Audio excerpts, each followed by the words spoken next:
wanna rock, yo? Then here we go, yo. You wanna rock, yo? Non-stop, yo. You wanna rock, yo? Give me what I got, yo. You wanna rock, yo? Non-stop, yo. You wanna rock, yo? Then here we go, yo. You wanna rock, yo? Non-stop. Then here we go, yo. I'll give you what I got, yo. Let it go. Let it go. Let it go. Let it go. Well, it's the lyrical paragraphs. Your tracks make me laugh. You front on the microphone, you didn't pass math. In science, the main ingredient to beat the funnest of the fittest. You did it and yo, I ain't with it. You fail, broke the less, wanna remain the top 10. Stop looking, listen, give props to the light skin. Knowledge is the key to be the best of a black man.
Now the crew is through. Death wish. Let it go. Let it go.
Hello and good morning.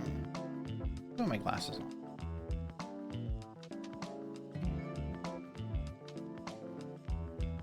Okay, it's still tracking my eyes blinking. That's the only thing I ever worry about when I put my glasses on. Yeah, good morning. Welcome to another murder morning. Once again with Jenny LeClue. Set the stage for anyone who wasn't here yesterday. Jenny LeClue is a young girl of some age. Let me see if it says on the store page. It's like a young teen, I want to say. Here are male red wings feeding together together in He's farms, very much one of those, what, not a single female in this flock. oh, I know a lot, and I'm so logical and smart, therefore everyone else is beneath me kind of persons. The males arrive At least long so far in the before story, and partially due to my own decisions that I've made in the story so far. But also, it's been a little funny, and it has some interesting storytelling going on, because Jenny LeClue is a storybook being written by an author, and we get to hear from both Jenny and the author herself as the story progresses and how they think the story should go. A man has died for the first time ever in this town that Jenny lives in, and she's excited that a real mystery is afoot. And I'll explain more as we go. But if you ever feel lost, the archive is available. And swoosh, here we are. It's Jenny. There she is. This is Jenny. She looks kind of like Velma. She sounds kind of like Velma. Let us begin.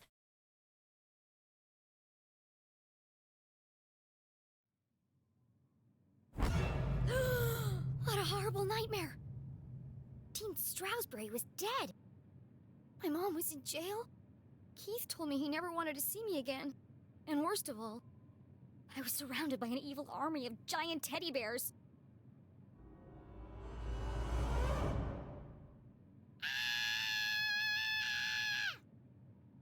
Unfortunately, it was all true, including the teddy bears. Let me know if the volume is too loud. I didn't get a chance to really mix it yesterday on account of I can't have the noises going while also having the OBS volume thing happening. My eyes! There's something wrong with them. Everything's pink. But her eyes were fine. It was the room that was pink. Pink cuddly toys. Pink furniture. Pink clothes. And a hand-drawn homage to teenage heartthrob Pelvis Cressley. I hate that they named him that. Covered in pink hearts. Everything a teenage girl could dream of. It looks like a marshmallow exploded. It was at this point Jenny remembered where she was. I shouldn't be here. What happened? And what is that terrible music? I can't think straight with that racket playing. These aren't my clothes. And where's my journal? That wasn't the only thing missing. The Dean's ring. It was in my pocket.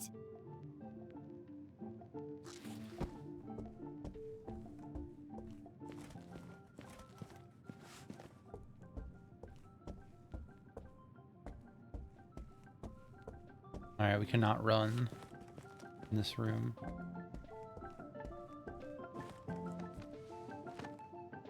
Go on. I thought for a second she was gonna crawl under.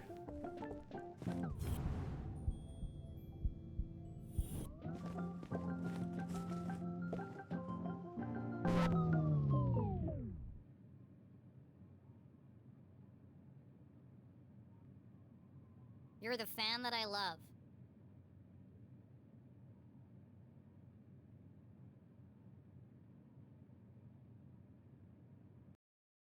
Okay, good. Ah yes, the eagerly awaited follow-up to the smash hit. Even though I'm a big star and you're just a fan, perhaps someday we could be together. Oh no. Who buys this crap? I was hoping I could make it play backwards. Huh? A shame.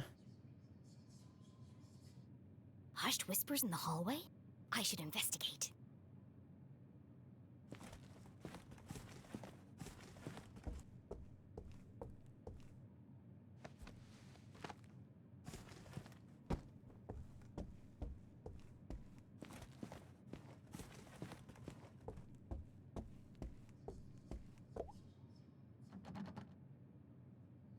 It's locked from the outside. Who would trap a child in his nightmarish hellscape? Who has a bedroom that locks from the outside? Jenny peeped through the tiny keyhole. As her eyes adjusted to the light, she recognized the substantial frame of Winston LeClue. Arthurton's long-standing sheriff and Jenny's. Granddad! Jenny's relationship with her grandfather was contentious, to say the least. He was a stern and humorless man who placed honor, tradition, and the law above all else. Sometimes even family. But what was he doing here? And who is he talking to? Florence and Richard Glatz were the wealthiest couple in town, and hugely influential. Their company, Glatz Mining and Supply Corps, was the oldest in Arthurton. While Richard may have been the head of the business, everyone knew that Florence wore the pants. Oh, the other important thing that was in the first session of gameplay of this is that there's a sandwich shop on Main Street of this town called Agatha Krusty's. And I think that's good. I think that's funny. Exceptionally charming and generous, she always had a smile on her face. Which is why I don't trust her one bit. Being careful not to make a sound, Jenny leaned in and listened. With everything going on, I don't have time to watch her. It's no trouble at all, really, Winston. She can stay for as long as she likes. The girls are great friends. I only hope she feels better soon. That was quite the scene she made at the funeral. She should have left the boy alone. Really, Winston, this whole situation must be unbearably traumatic for the poor girl. Her mother in jail, and what she saw in the library. One shudders at the thought. And all this barely a year after what happened to Henry. She'll be fine. Just keep an eye on her. She can be a real handful. Oh, don't worry, I've planned everything. Pony rides, afternoon tea, and tomorrow, we're going dress shopping. Oh, that reminds me. I have something for you. This woman's vaguely southern. Dress shopping. First they locked me up, now they want to torture me? I need to get out of here. Fast. But her curiosity was piqued. She had to know what Mrs. Glatz had gone to fetch, and so she waited. Could have been anything. When Thaladius T. Pumberbitten discovered the first quartz seam lining the Great Mountains, little did he know the impact it would have on the future of the town. Little did he know the Glatz family would muscle in and take over the whole operation. Nowadays, it was hard to go anywhere in town without seeing something made from it. Oh, so the author is writing, this is like the 39th Jenny LeClue book, and all of them have been kind of boring. It's like, the case of the missing marmalade or whatever. And so the publisher has been pressuring the author to spice up the drama a bit. Nathaniel So this is the Glatz first one that has a stared murder. disapprovingly back at Jenny. Creepy old man. Actually, this was the man who saved Arthurton when the quartz mines began to run dry. It was his research into the unique properties of the crystals that secured the future prosperity of the town and the company. Huh? Where did he go?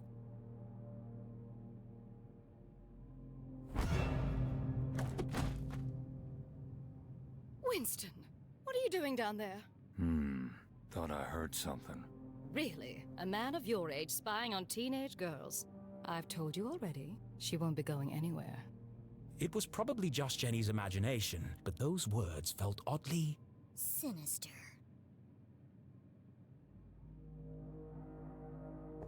Here. Why does Mrs. Glatz have official police documents? Satisfied. How is Julie? She's in the safest place, behind bars. Surely they don't believe she's guilty. I don't envy you, Winston. It must be hard to stay impartial. If the poor dear would just confess, it would make things much easier. I have everything under control. Of course you do, dear. No one doubts your loyalty to Arthurton. We must continue to look out for each other, now more than ever. Sheriff, are you receiving? Go ahead. It's the LeClue house, sir. We found something. I'll be right there. Over. It sounds like you've got important things to take care of. Yes. Well, good night, Florence. Good night, Winston. Don't let her out of your sight. She is a LeClue after all. I'm sure we'll manage. Jenny couldn't believe what she'd just heard. Everyone thinks my mom's a murderer. Thankfully, her mother's fate was in safe hands. The fine people of the Arthurton Police Department. Wrong. God, she's gonna rot in jail. Jenny could leave the case to them and enjoy a fun week of pony rides and shopping sprees. No. No? Mom always says a great detective leaves nothing to chance. I have to do something. But she was just a kid. What could she possibly do? Yeah, the author does not like how much control my Jenny has chance. taken over her She's own the story. lifetime. My mom needs me, and I won't let her down. I'm gonna find my stuff and get out of here. And just like that, a great adventure began. Salmon pig. Oh, terrifying. I love you. I love you. You're my best friend. You scared the life out of me, pig.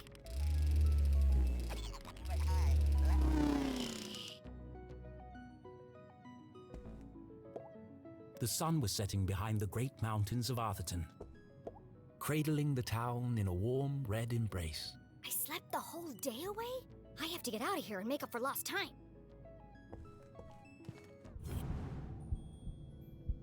Something to be found with our magnifying glass. Bingo. All the dangly bits are swaying. Strange. It's not windy in here. There's a track in the ceiling panel around the chandelier. It looks like it can move. Best in show, horse ballet. First prize, advanced table etiquette. There's one here for best smile. Seriously? A heart-shaped mirror for the lady who loves herself.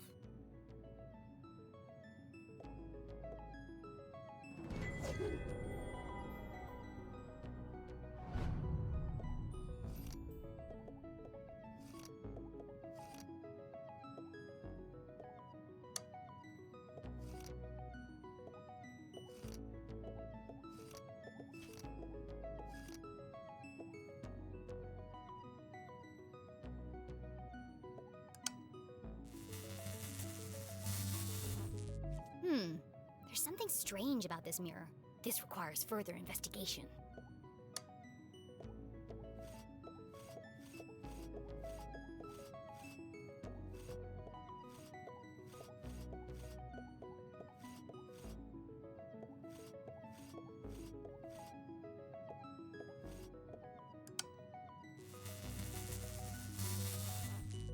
Nothing happened. I thought I was onto something. There's probably like a thing here I need to match.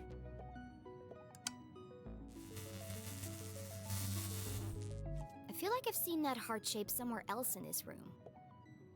Alright, let's go take a look. Seriously, who has windows this big? Below, Lake Nowhere stretched out as far as the eye could see. In the distance, Jenny could just make out the great lighthouse on Skull Island. It's foggy out there tonight. Yeah, there's an island of skull shaped in this town that apparently had nothing evil happening in it ever. Oh, okay. Let's read this. The Arthurton Times, havoc at Heroes Memorial.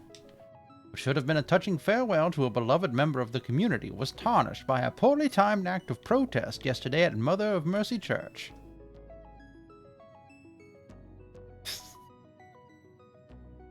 As an emotionally unstable child was witnessed shouting at members of the congregation, causing damage to property and even desecrating the corpse. After a long chase, the girl collapsed and was carried from the premises. Oh. So we've only seen what happened here as like a dream nightmare sequence. And that there was like imagery of a casket being overturned and a bunch of smaller caskets coming out. Hundreds gathered to pay their respects to the late Leslie Strasberry, the long-standing and beloved dean of Gumboldt University. who was murdered in cold blood by a member of his own faculty. Community was devastated last Thursday when Mr. Strasberry was found dead in the school library after being pushed from a third-story balcony. The murder was the first the town had seen in decades. Dean Strasberry is survived by his son, Keith Strasberry. After an anonymous tip, Sheriff Winston LeClue arrived first on the scene and found a woman covered in the dean's blood. Evidence has linked her to the murder.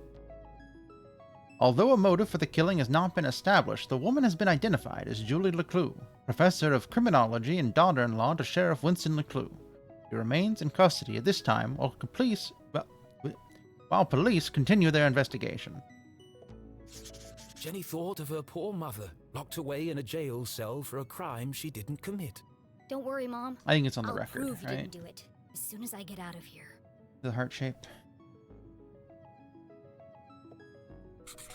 I don't remember any of this. I also don't remember any of Bet this. that kid's in a lot of trouble. Jenny, you're that kid. I hate to break it to you. Pushed from the balcony? That's not what happened. And no mention of electrocution.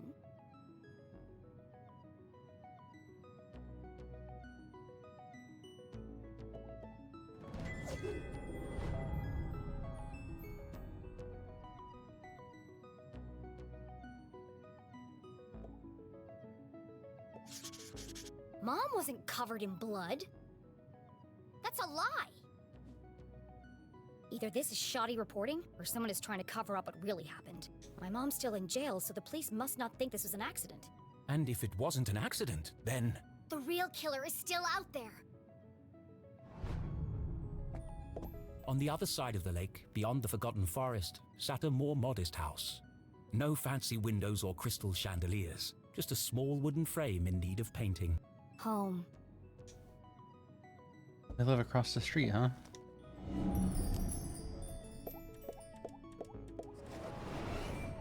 I've never seen so many clothes. Maybe mine are in here somewhere.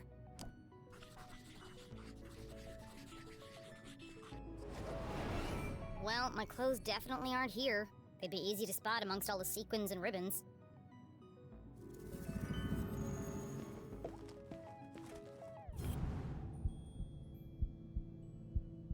Found.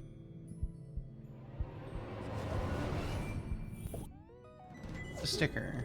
Huzzah, we can put that on our journal when we get that back. Alright, okay. Yep, there they are.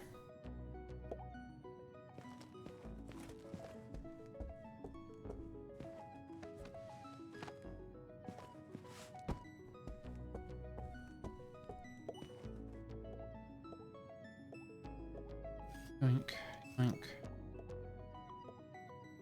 This one, right? One and...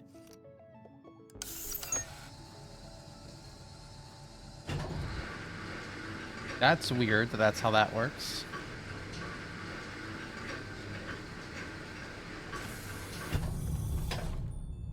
What a mysterious mechanism. This family's disposable income is outrageous. I always knew they were hiding something. I bet there are all kinds of horrific secrets lurking up there. Well, here we go.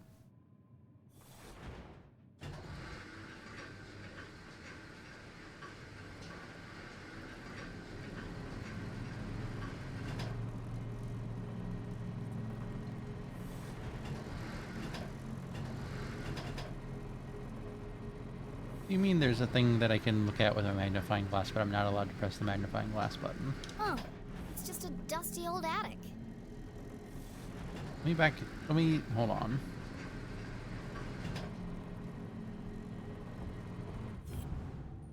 Now I can press it.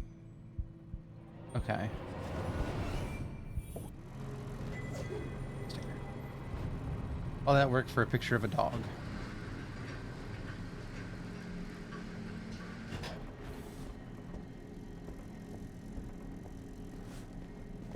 Dozens of old boxes covered in dust and cobwebs, filled with toys, school projects, and old trophies.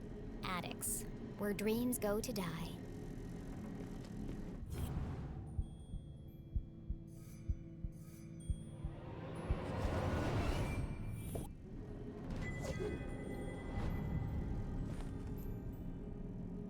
That seems like the exit.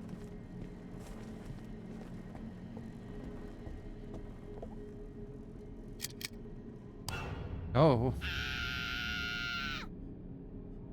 Big. Oh, hello, spooky bear. Feels like he's watching me. Huge.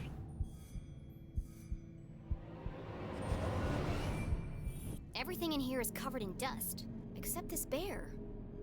And there's light coming from behind him. What are you hiding, spooky bear?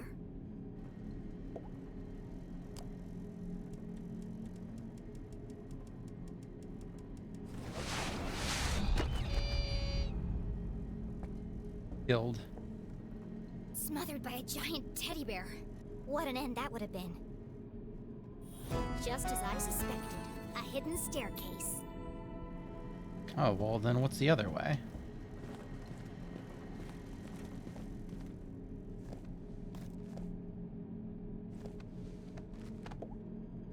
Aha! A way out of here. Locked. But where is the lock?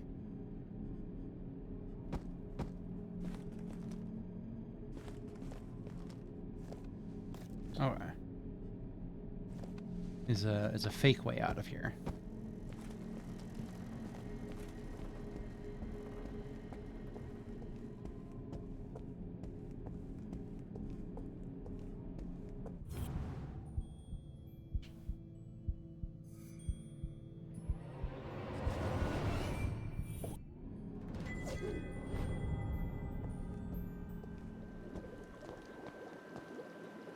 Huh.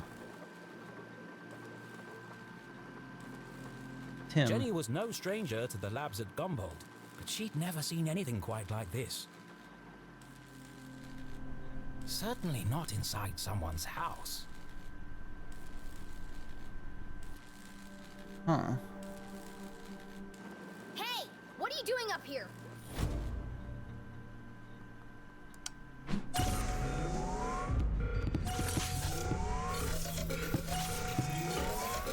Not again!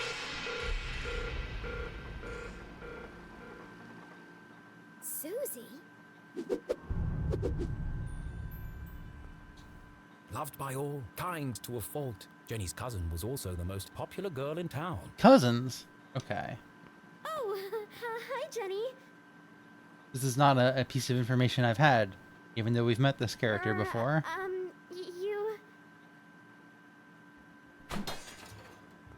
You should be in bed resting.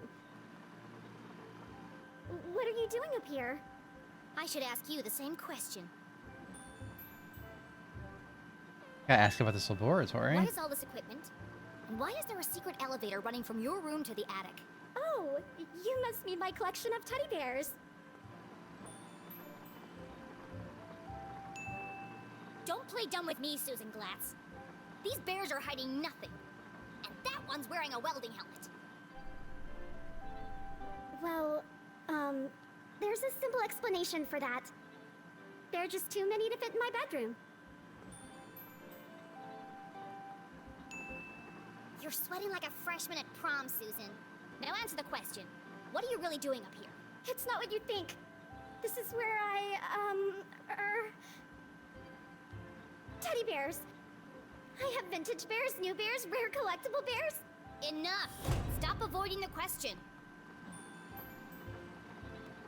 Alright, you know what? We'll You pull don't back a need to little hide bit. anything. You can be honest with me. I can't. You wouldn't understand. Try me.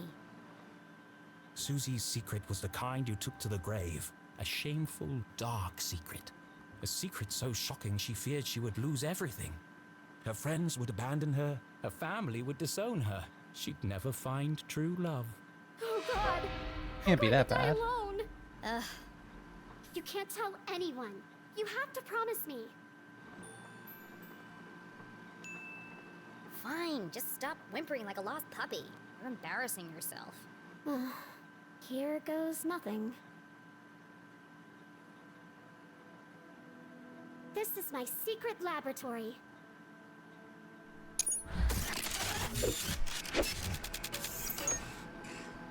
Where I design and test my inventions. Inventions. Your laboratory, where you invent things. Yes. You, a cheerleading, horse-riding, dress-wearing debutante. Yes. I want to believe you, Susie, but you know how crazy that sounds. That's why you can't tell anyone. If people found out, I'd lose everything. Could it be true? Was Susie Glatz, in fact, a secret nerd genius? I hope so. Was she really leading a double life? There's only one way to find out. Susan Quincy Glatz, I'm gonna have to ask you a few questions.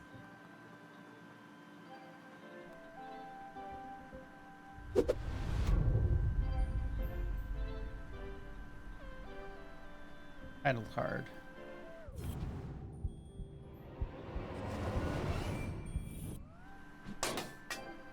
Whoa.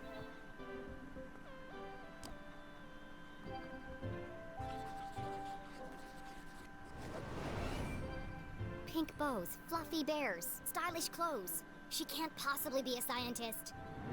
Do you really expect me to believe that you aren't obsessed with boy bands and the color pink? Brain or bimbo? Which one is it? Oh, I don't like that line. I am a scientist. But I also believe in the importance of good skincare and the power of matching accessories. You sound ridiculous. Susie couldn't be pretty, popular, and smart. That was just greedy.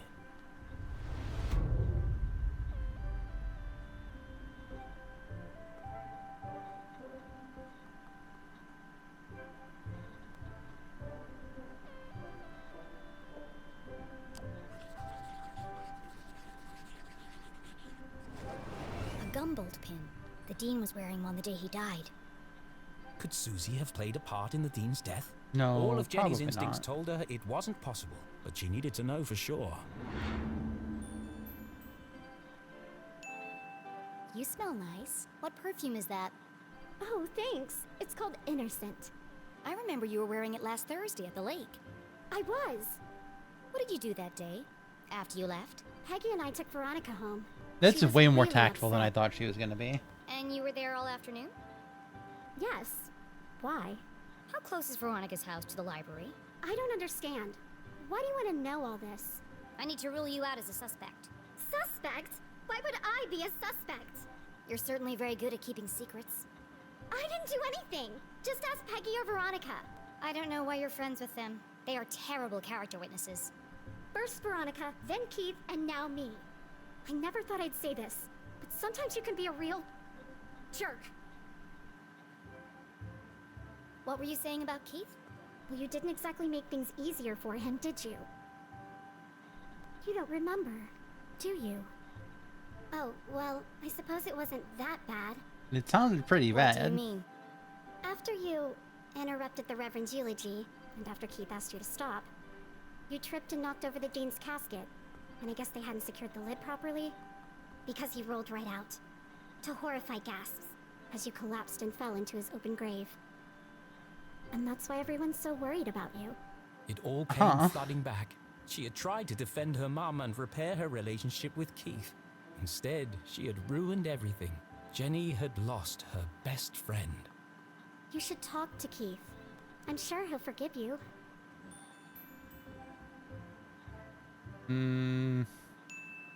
It's not that simple. He thinks my mom killed his dad. She felt the distance between Well. them grow with every passing minute.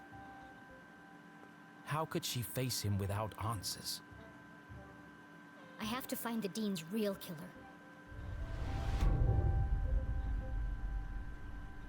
Or pumpkins. I guess it's like close to Halloween time in this game. Seeing textbooks strewn about the floor reminded Jenny of something. Sorry. That's just a really funny thing to say. Yeah, okay, that thing that just happened. I'm sorry. What do you mean it also happened to Dooku? My journal! I need to get my stuff back. Where are my clothes? Oh, Gerald took them. Who the hell is Gerald? Our butler.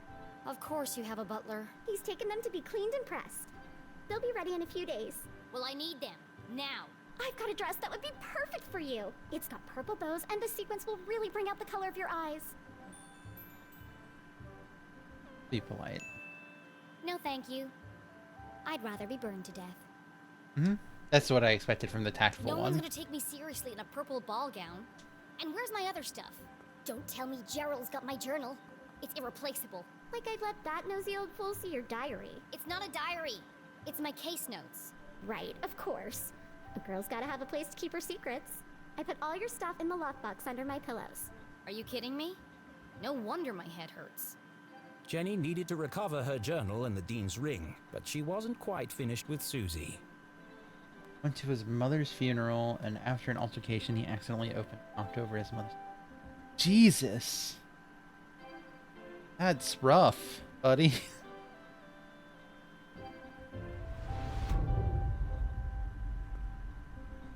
Jeepers.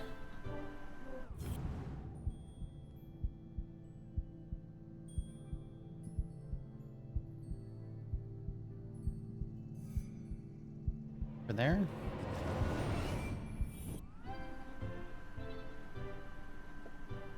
Can't. What? What? Did I investigate a thing I shouldn't have been able to hit? Oh.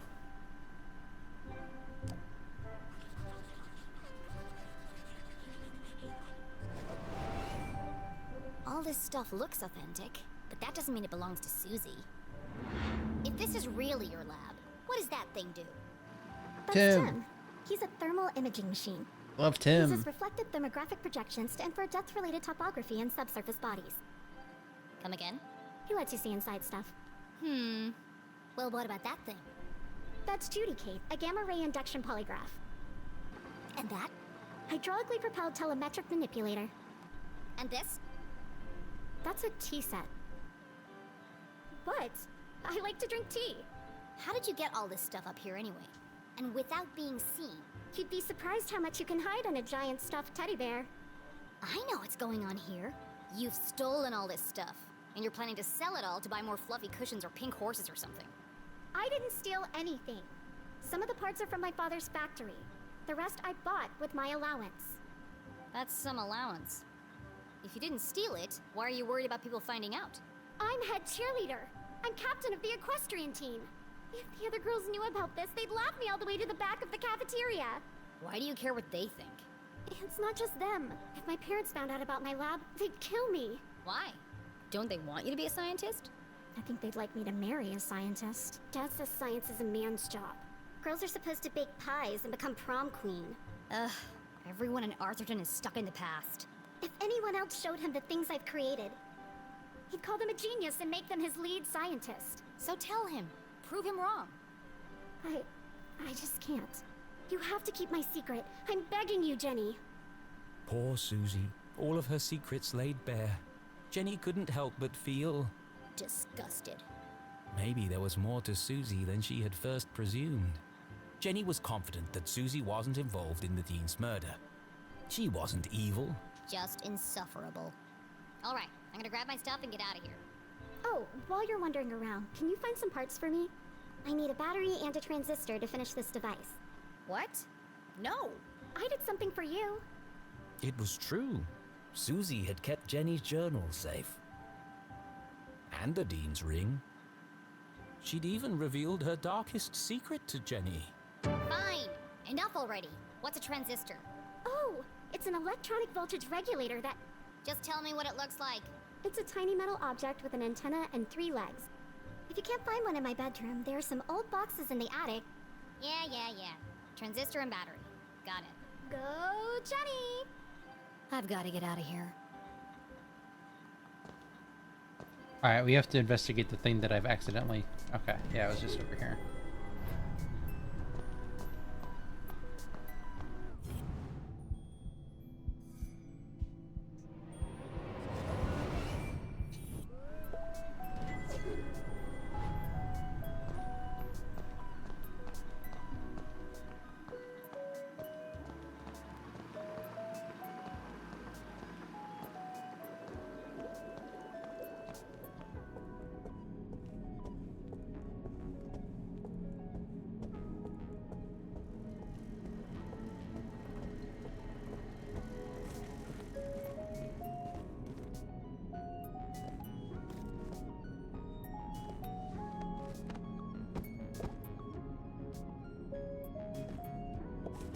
bunch of old science fair projects. They had all been submitted by Anonymous, and they'd all won first prize. These awards should be hanging on the walls downstairs. It was sad to see all these marvelous accomplishments hidden away in the attic. Susie wanted so badly to please her parents, to live up to their expectations of what a Glatz girl should be. She never even told them she'd entered the science fairs.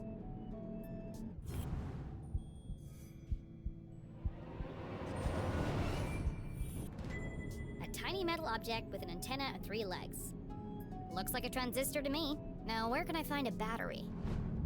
I know exactly where to find a battery. We have a bear to go disassemble.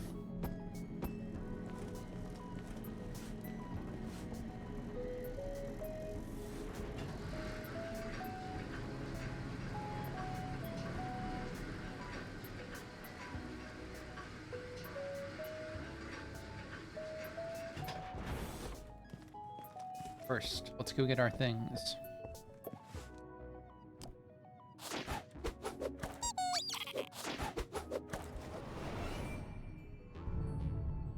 Let's see. Stars, lips, hearts, and beakers. What would a girl like Susie use as a password? I feel like there's not... Oh, wait, okay.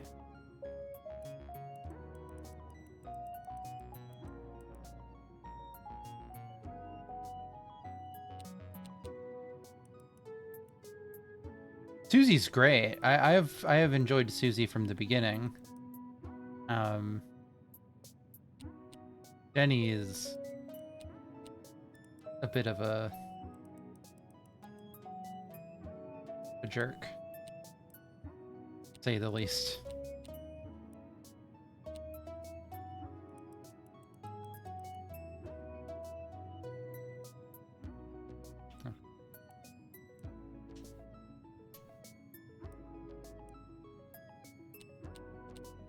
Oh, but I have to choose this.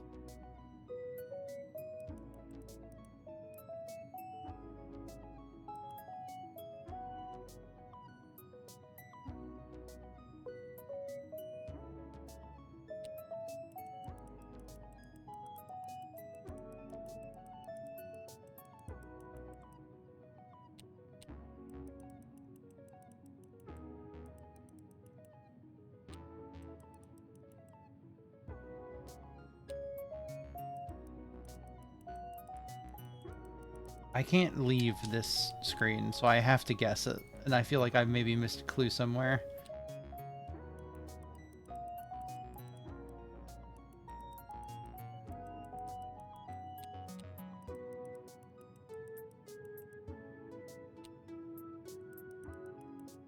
Science one. Up.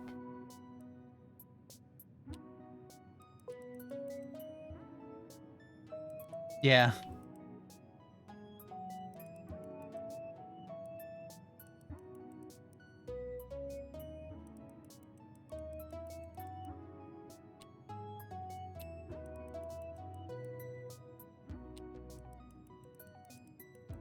All beakers. It was just all Of beakers. course it was the beakers. Clever. My stuff! Jenny hid the ring in her pocket and flipped through the pages of her journal. No obvious signs of tampering. At least Susie knows how to mind her own business. Now, where can I find a battery? Are all my stickers still there? Yes. Okay. Fuck.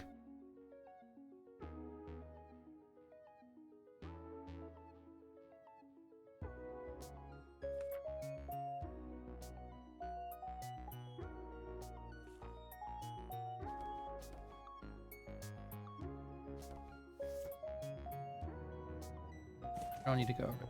I can just go destroy this pig first. I don't have my detective gear to pick the lock. Besides, Okay. I can't just walk out in front of Mrs. Glatz. I thought maybe we could look through the thing. I'm sorry, Mr. Pig, but I need your batteries. Killed. I love you. I love you. This will only hurt for a second.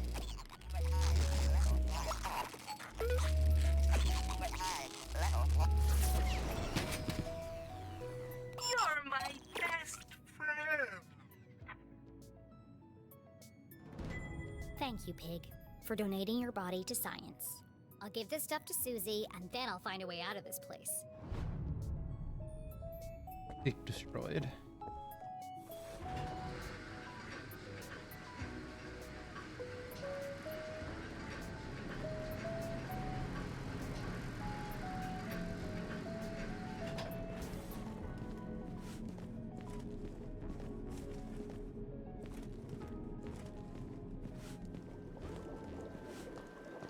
I don't know if I said this out loud or if I just thought it, but I feel like Susie and Maeve are very...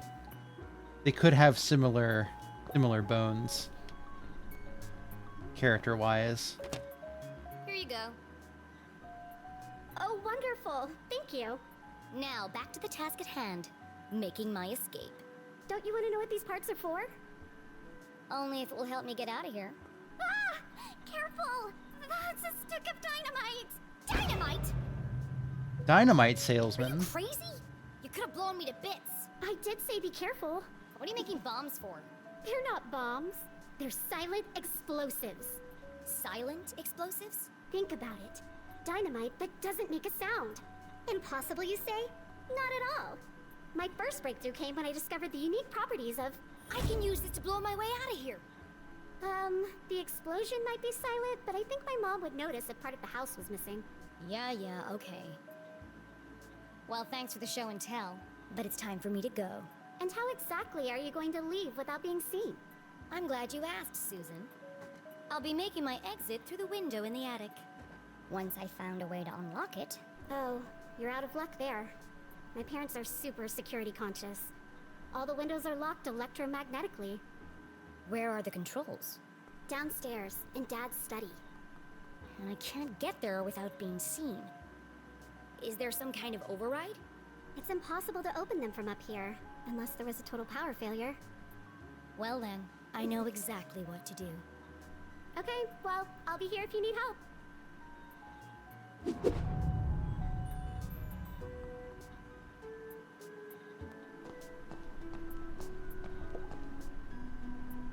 What does this machine do? That's Judy, Kate. She's a portable lie detector. Not that portable. It's 18 feet tall and bolted to the floor. Yeah, well, I'm still working on that part. But she can detect a lie with 98% accuracy. That's quite a claim. Let's see. Good evening, small human child. I am Judy Kate, arbiter of truth, detector of lies. Since this is the first time we have met, I will need to calibrate. To begin, please answer this simple question. What is the meaning of life? What? How am I supposed to answer that? Ha! Ha! Ha! Just kidding. Oh, sorry. I've been experimenting with her personality chip. She's using humor to build a better rapport with subjects. Still needs some work. To begin, please tell me your name. My name is Jenny LeClue. Welcome, Jenny LeClue. I am ready to detect. Please speak a truth or a lie. I have a horse named Turtle.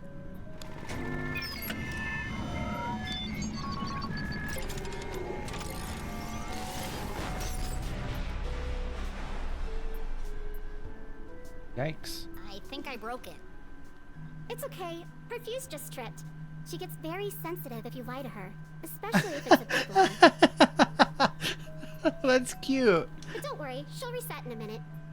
Interesting. Oh, that's so cute.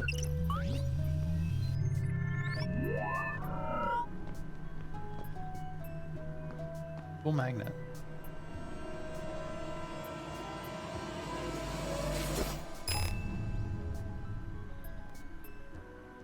Hey! What did you do? Oh, that's just Maggie. She helps me find things I've dropped on the floor. Why do you have a man's ring?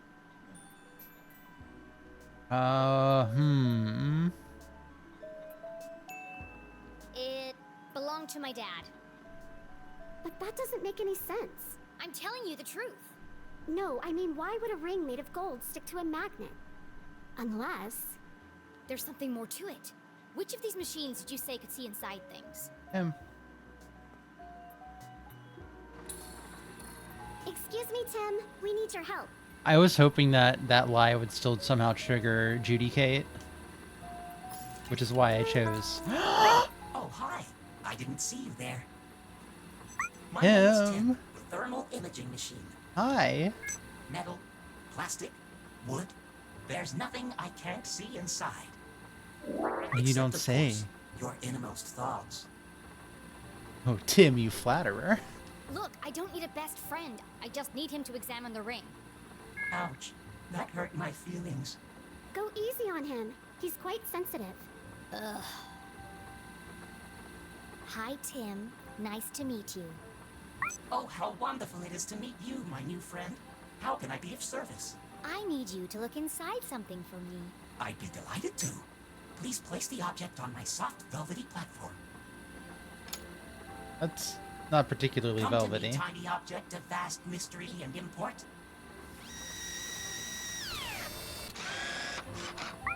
Reveal to me your deepest secrets. Tim looks like an axolotl.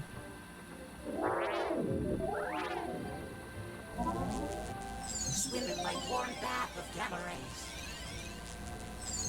I'm peering deeply inside you. Ooh, what's that? Deeper still. I've never seen one of those before.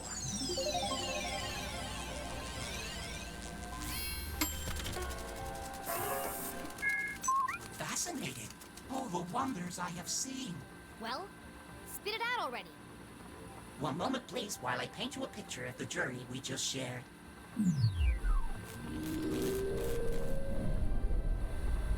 Tim, my beloved. I knew there was something special about this ring. It's full of tiny cogs and gears. I've never seen such intricate craftsmanship. I need to borrow your microscope.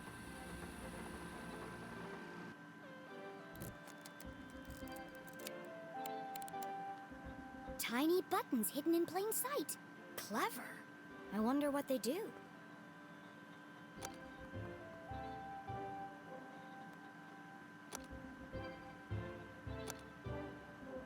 Okay, so that one.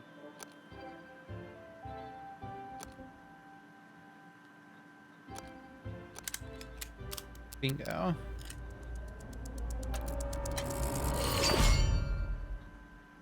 The ring opened up like a flower. Why would the Dean have a ring like this? Whatever its true purpose, one thing was clear. This ring was important. Important enough to kill for? Dean Stroudsbury, what were you involved in? Did you say Dean Stroudsbury? Whose ring is that really? Susie had entrusted her deepest, darkest secret to Jenny. The least Jenny could do was be honest with her. Yeah, okay. It's the Dean's ring. Well, it was. You stole the Dean's ring? Technically, I found it. Jenny, you've got to turn that into the police. It could be important evidence. Considering the police think my mom is the Dean's murderer, I certainly won't be handing it over to them. But what if they ask me about it? I can't lie to them. I'm a terrible liar. It's not lying. It's just leaving out the parts that don't concern them. I can't go to jail. My parents will disown me, and my reputation will be ruined. No one's going to jail, as long as we protect each other. I'll keep your secret, you keep mine. Like, friends.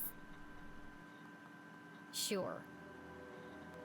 Now go back to whatever mad science experiment you were doing. I've got a window to open. Alright, time to go lie to this machine. I'm sorry, Judy Kate. Welcome back, Deputy LeClue. I am ready to detect. Please speak a truth or a lie. Let's tell the truth real quick. The sun is bigger than the moon. You spoke the truth. Would you like to try again? Yes. Let's see if you can get this one. I have a horse named Turtle.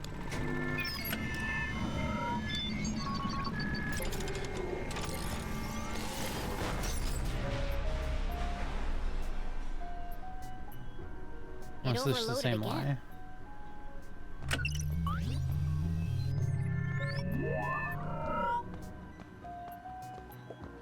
complex formulas filled the large chalkboard. Clearly the work of a genius. Okay, she's secretly smart. We get it. What is all this anyway? Oh, that? I'm working on a proof to help me pick the perfect prom dress. You've got to be kidding me. I know. I'm not sure it can be done either, but I've got to try. It's the biggest decision a girl has to make. Gross.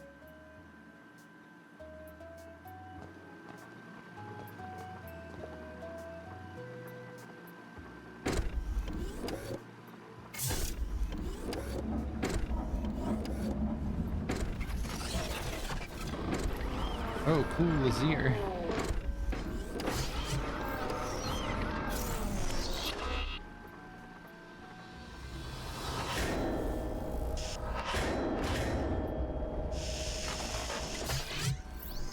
That stupid robot just tried to kill me. Oh, be careful. Claude is very fragile. Fragile? It's enormous. I haven't finished calibrating him yet. If you want to help, get him to pick some things up and put them down again. He needs the practice. Just don't pick up anything too heavy.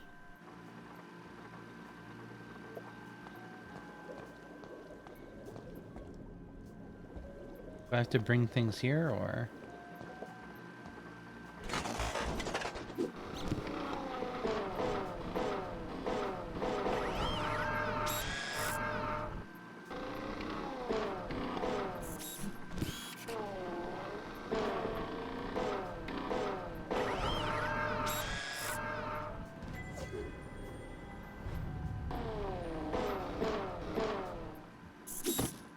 Alright, we can't put that on top of each other.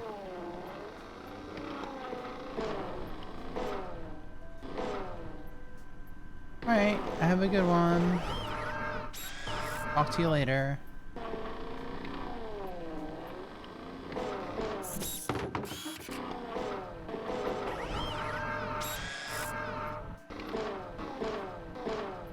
Damn it, I want to put the bear on a chair.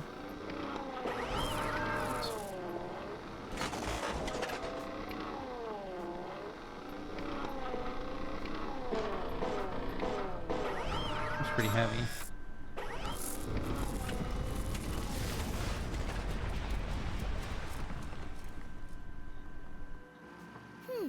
Must have been too heavy. Please be gentle with Claude. He's only a prototype, and I'm out of replacement parts.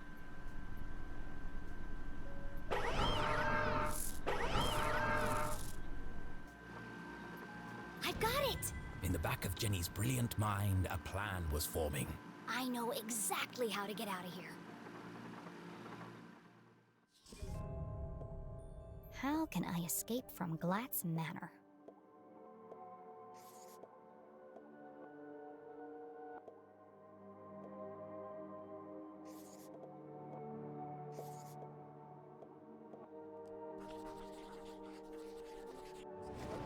When I overload the robot arm, it sparks and fuses. And when I lie to Judy Kate, she nearly overloads the power supply. So if I could overload them at the same time, then I might be able to short the power and open the window in the attic. But Jenny couldn't operate both machines by herself.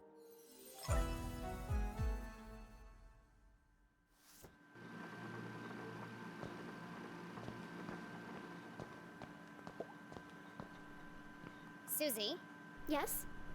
I need your... Asking Susie for help was worse than having a tooth pulled out. I need you to do something. Of course. What can I do to help? I didn't say I needed your help. Oh, sorry. I don't owe you anything. Okay. What do you want me to do? Go stand by Judy Kate. All right. But why? No time for questions. Just wait for my instructions.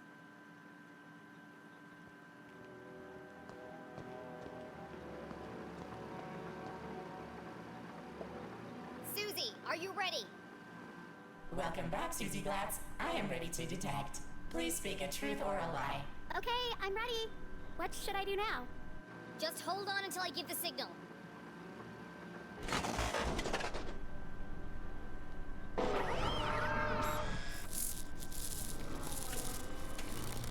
The robot arm strained under the weight of the giant metal object. Okay, Susie. Tell a lie, and make it a big one. Oh, okay. A big lie. Ooh, I've got just the thing. I'm wearing black socks. That was a lie. No, Susie, a big lie. Something terrible. I'm just no good at lying. Tell Judy Kate you killed Dean Stroudsbury. What? That's horrible. I can't say that. Do you want to help or not? Yes, but... Then hurry up and say it. Okay. I killed the Dean? Louder! I killed the Dean. Bigger! I killed Dean Stroudsbury. Say it like you mean it! I murdered Dean Stroudsbury. I bashed his brains in. Now I danced on his grave.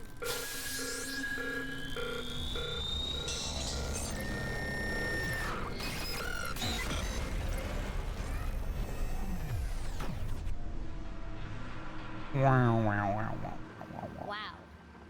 That was messed up. Oh my gosh. I'm a horrible person. As Susie Glatz contemplated every bad thing she'd ever done in her life, Jenny heard the unmistakable sound of success.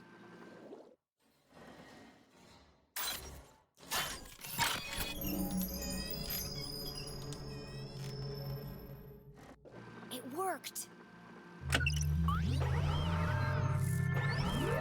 Gotta talk to Susie. We made her do a bad thing. We gotta talk to her. Oh, we can't. She's frozen in terror.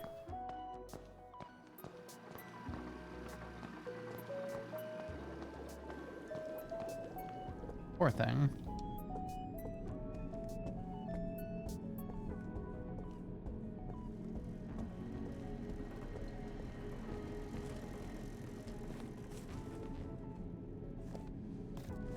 Jenny!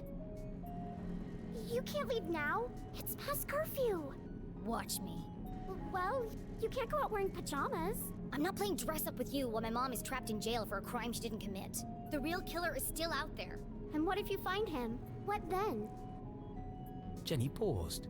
She hadn't thought that far ahead. Aren't you scared? Yeah, terrified. Of course Jenny was scared, but she would never admit that to Susie. My mom always says, a great detective shows courage in the face of danger. Now is the time to be courageous. Well, let me help you. We can work out a plan together. Sorry, Susie, but I work alone. At least take this with you then, so we can stay in touch. Fine, I'll take it.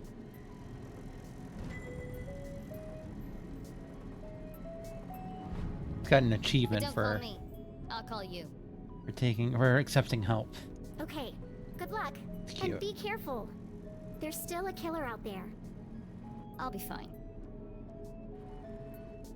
Jenny, you won't tell anyone about my lab, right? Only if you cover for me.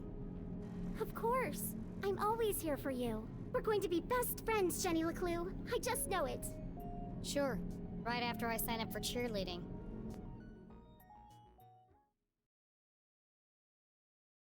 To catch a real killer, Jenny needed her detective gear. But that was at home, across town and swarming with police. It wasn't wise to travel through town after curfew. To avoid being caught, she'd have to find another way home. Excellent, thought Jenny. Time to exercise my sneaking muscles. Oh no.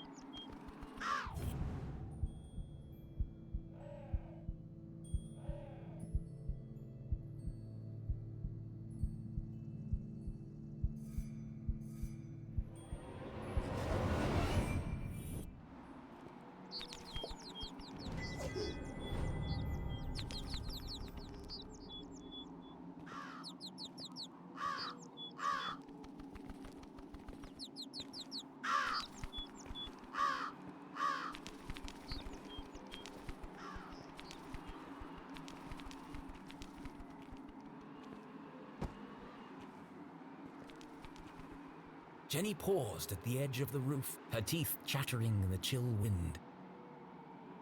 Below her, Lake Nowhere glowed eerily in the darkness. From this vantage point, she could see all the way to the lighthouse at the center of the lake. Only the wealthiest families in Arthurton could afford such spectacular views. If I cross the lake, it's just a short stroll through the Forgotten Forest to my house. But navigating the lake at night was not an easy task. Many accomplished sailors had met their doom on the ragged rocks of Bear Claw Bend. Well, I've already worked out a way across. Time to get off this roof before someone spots me. Damn it! Think fast, Jenny. And just like that, Jenny was gone. Her first great adventure cut short before it had begun. I'm right here. Just hanging around.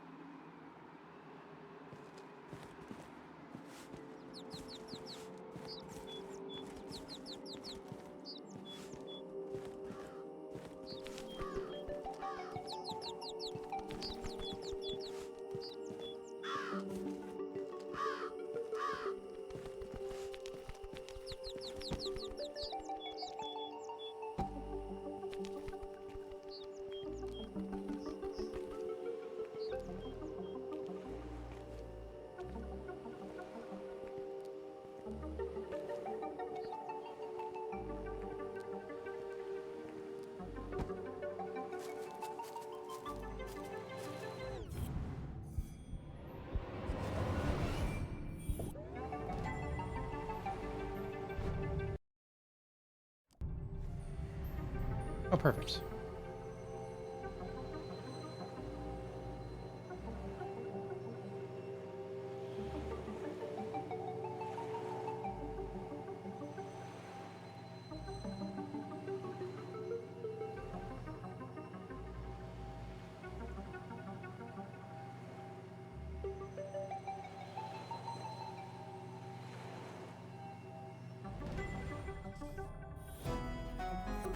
I was worried I had missed a piece. Oh, Skull Console.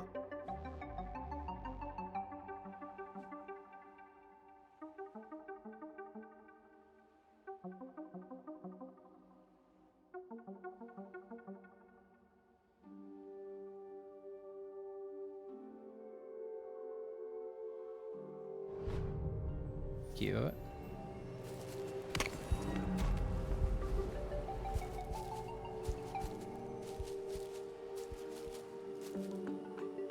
I wonder if that's tied to like some sort of crowdfunding incentive or something.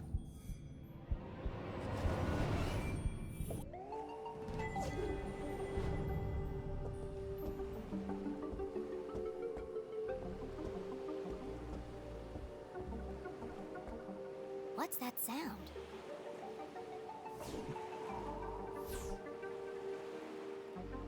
Paper airplane. True believer, I am the one you seek. Swim in the shadows of We giants. swim in the shadows of giants that stir beneath an eerie silence. Follow the path, reach the truth. What a curious and cryptic message. Was it meant for her? And who had written it? Friend or foe? This could be from the killer. But it was far too dangerous to find out. I have to find out. And so she decided to ignore the message and carry on to her house.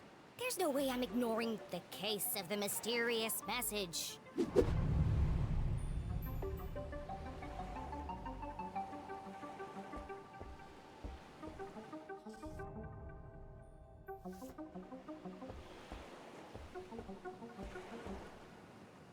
I suppose it's named after Susie. The SS Susie. A gift from Susie's father as a thank you for preparing his lunch one day. This'll get me across the lake in no time. Unfortunately, the boat didn't belong to her. I'll just borrow it for a couple of hours. They won't even notice it's gone. But borrowing something without asking first was just stealing. It's always easier to ask for forgiveness than wait for permission. Of course, Science. the boat needed a key. Jeez, nobody trusts anyone these days. There must be some other way to start the engine.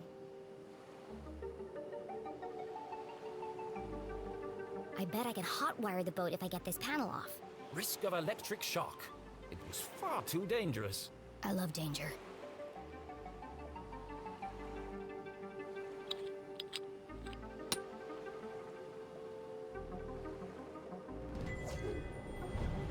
Cool boat sticker, hell yeah.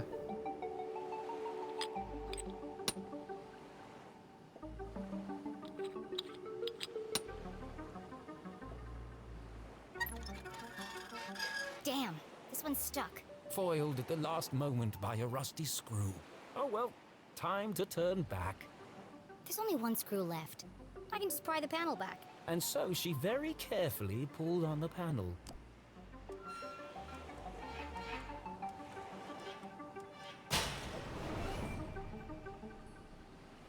Wow, looks complicated. Far too complicated for a child to even attempt.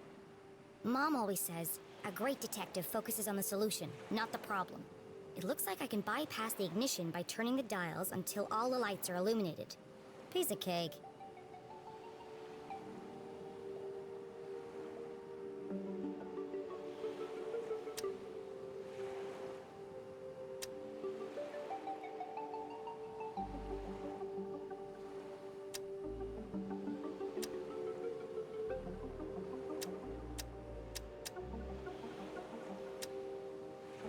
Ah, okay.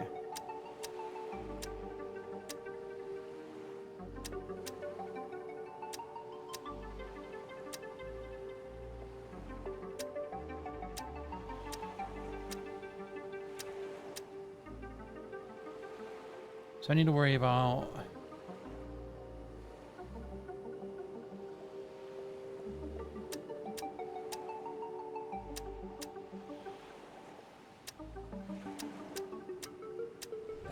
I did it!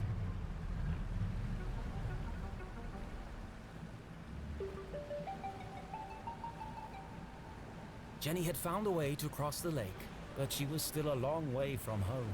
She pulled out her journal and plotted a course. First, I'll navigate my way around Skull Island. Next, I'll sail up the river to the Almaston Bridge. Then it's just a short stroll through the Forgotten Forest. And finally, home.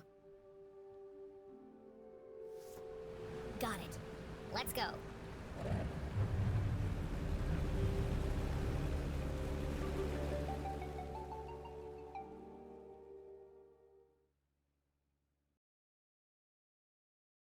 Jenny had never crossed the lake after dark.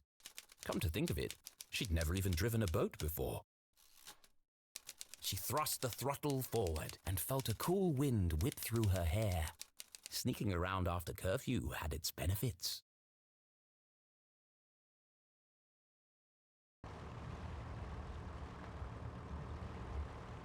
oh fuck yeah.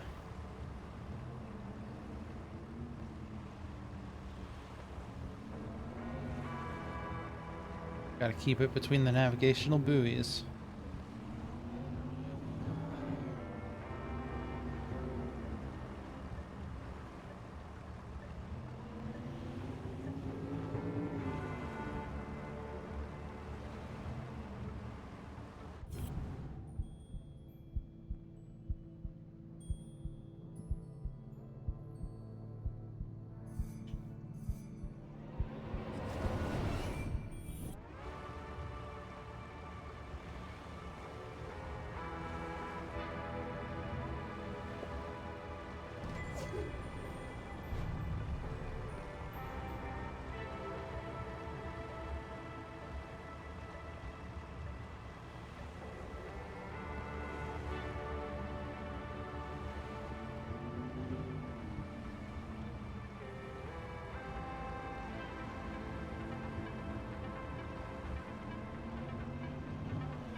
I swim in the shadow of giants.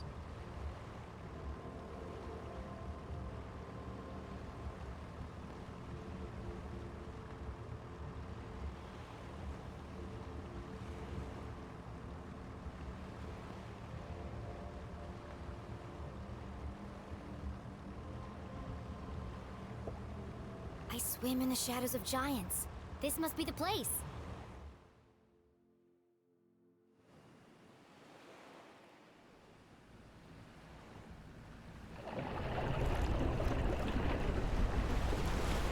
Whoa, that was huge. I have to get a closer look. Hi, thank you for the resub. Minutes.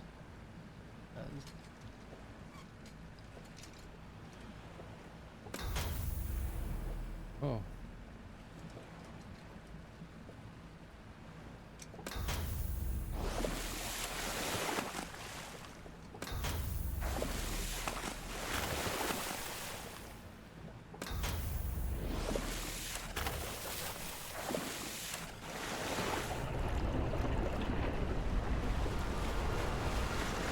I'm doing pretty good.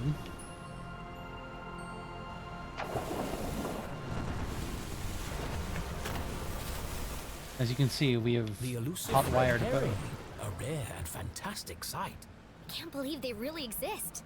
Jenny had always believed they were a fisherman's tale, but seeing them firsthand. She's so beautiful. But what was stuck in her scales?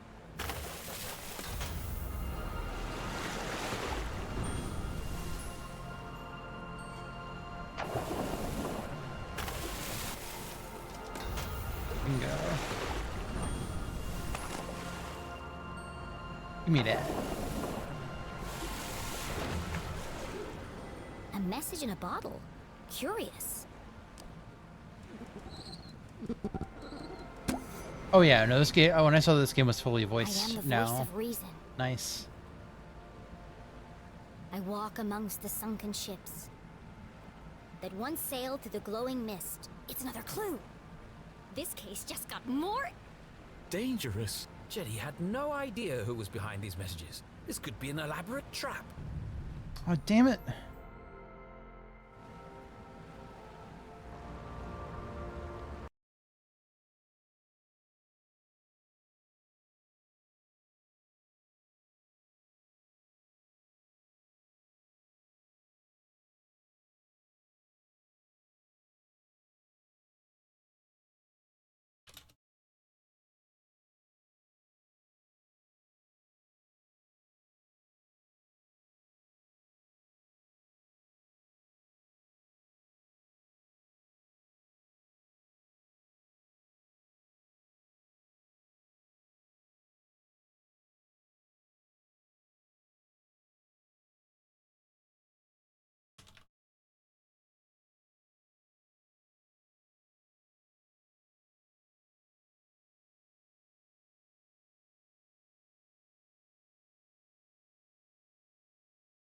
Sunken ships, glowing mist. Not what I wanted.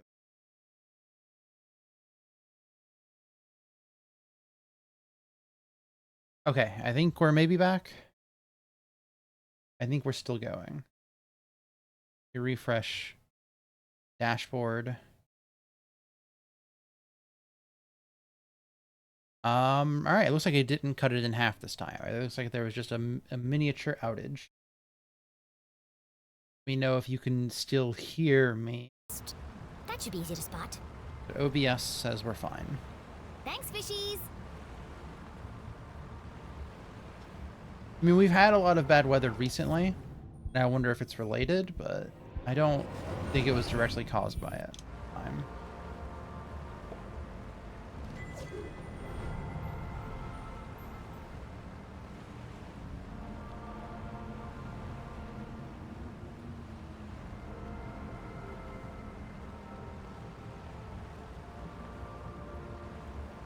Yeah, all of my devices are telling me that I am still connected.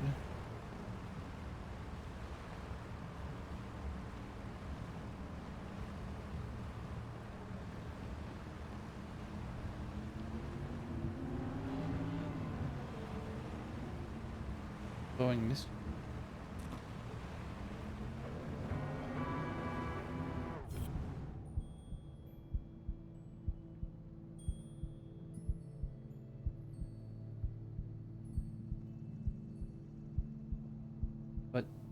What could it be?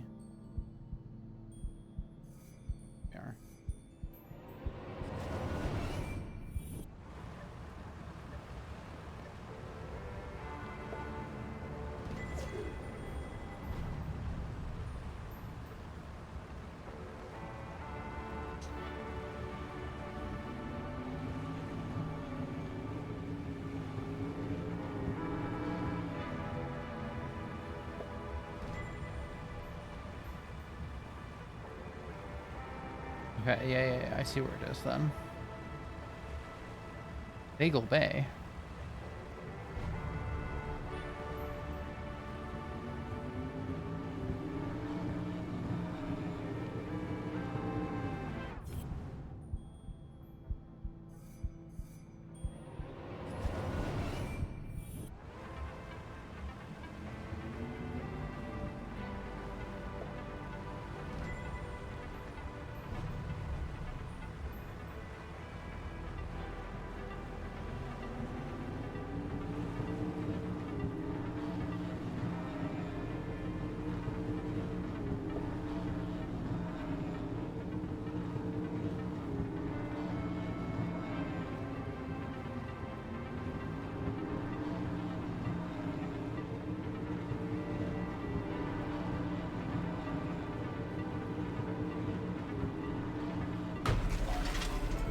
Bonk.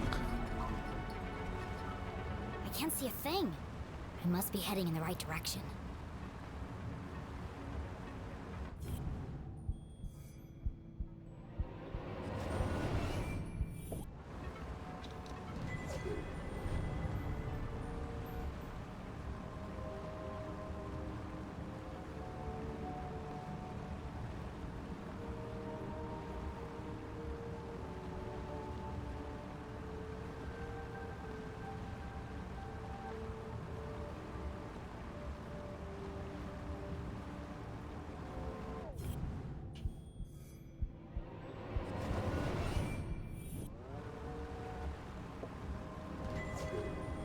Sandwich.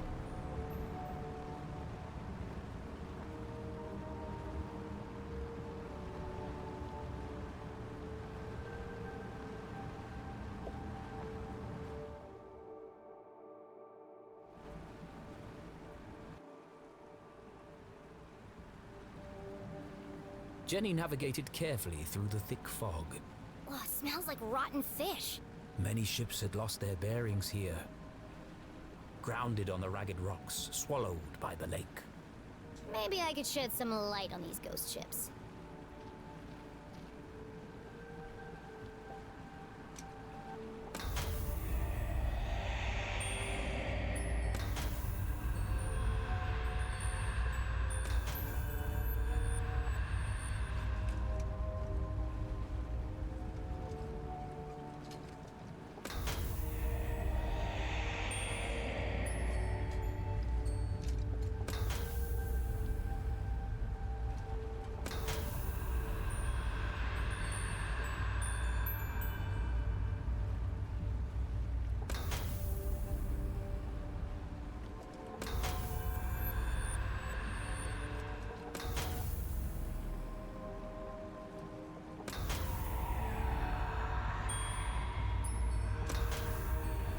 Yoink.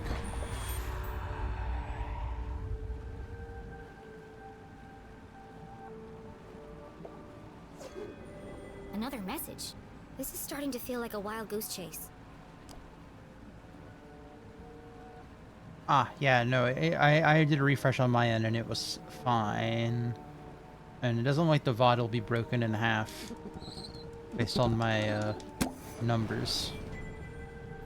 I am the hope in darkness. I sit in a spiral of ancient stone. Against the clock, I move alone.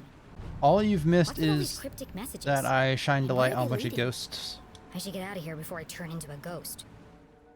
A little bunch of ghost ships and got another message. Mostly been just navigating a boat.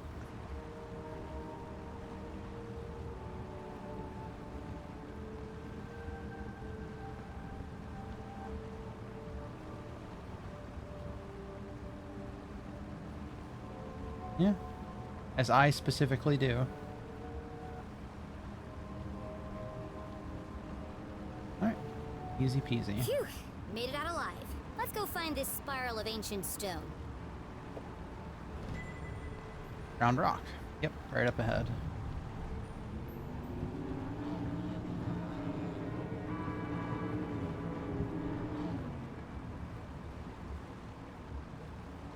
Everything over here?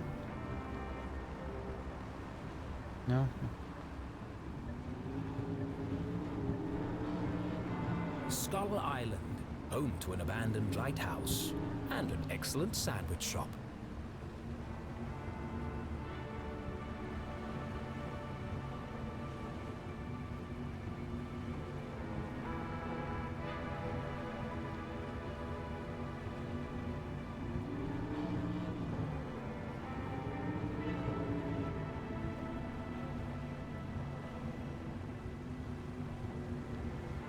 Decommissioned over 100 years ago, but the light mysteriously continued to illuminate the darkness.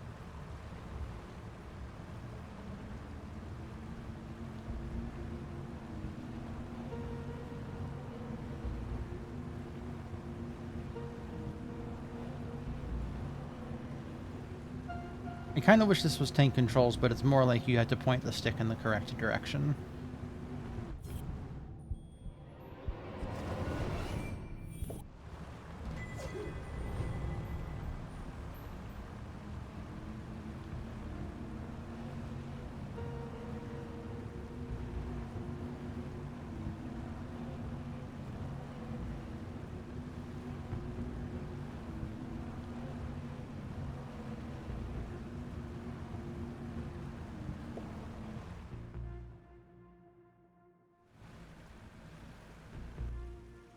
The night grew dark and eerie. Why do I feel like I'm being watched?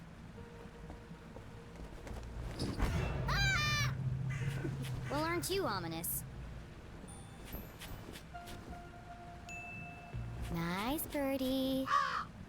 What are you doing all the way out here? How rude.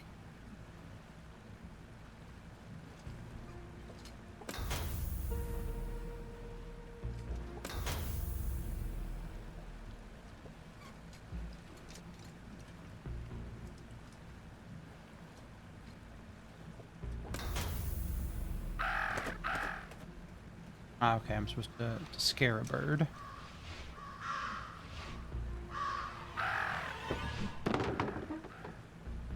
Watch it, buddy! Talk about a murder of crows. It threw a rock at me.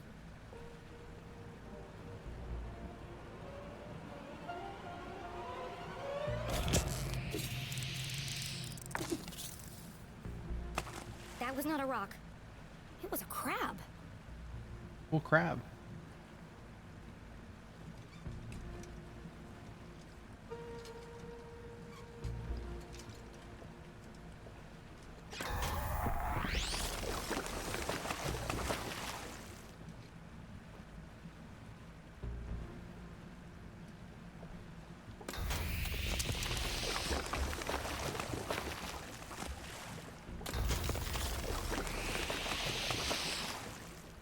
Oh, there's a thing on that.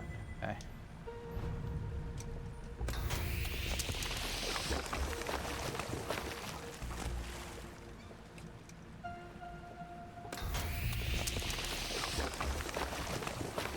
That's the one, that's the one, that's the one. Yeah, bother. Damn, I gotta go back around. Okay.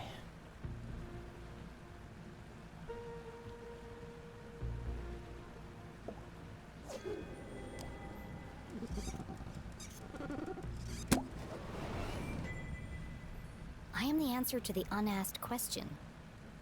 I stand inside the crescent moon. Below death's gaze, I wait for you. I wait for you. This could be the last clue. So caught up in unraveling the mystery, Jenny failed to recognize how dangerous this chase really was. Who is waiting at the crescent moon? Whoever it was, our intrepid detective would need to be extremely careful.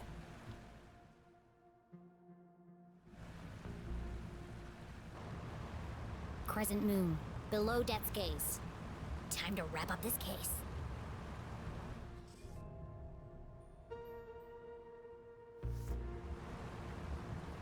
Oh, good idea. I should hydrate. Ah, my little coaster came up with the bottle. And attacked me.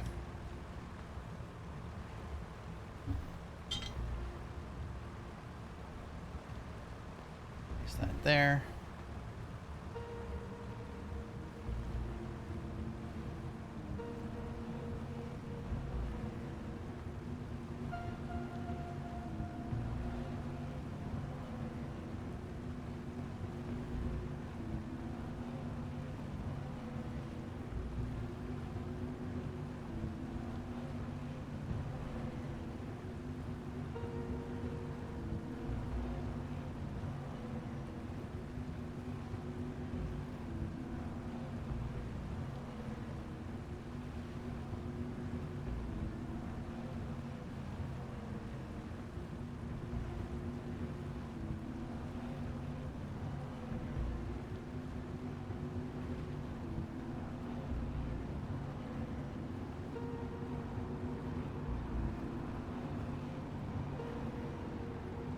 signpost. Beneath the crescent moon. I guess in Bagel Bay, where I need to go.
Hello?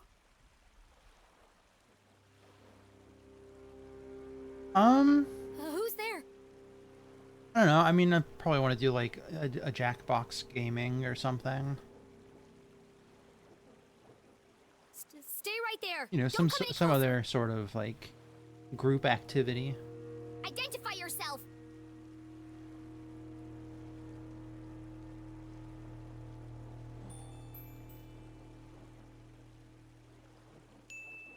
I'm with the police. You're surrounded. You have 2 seconds to start talking or I'll have to use force.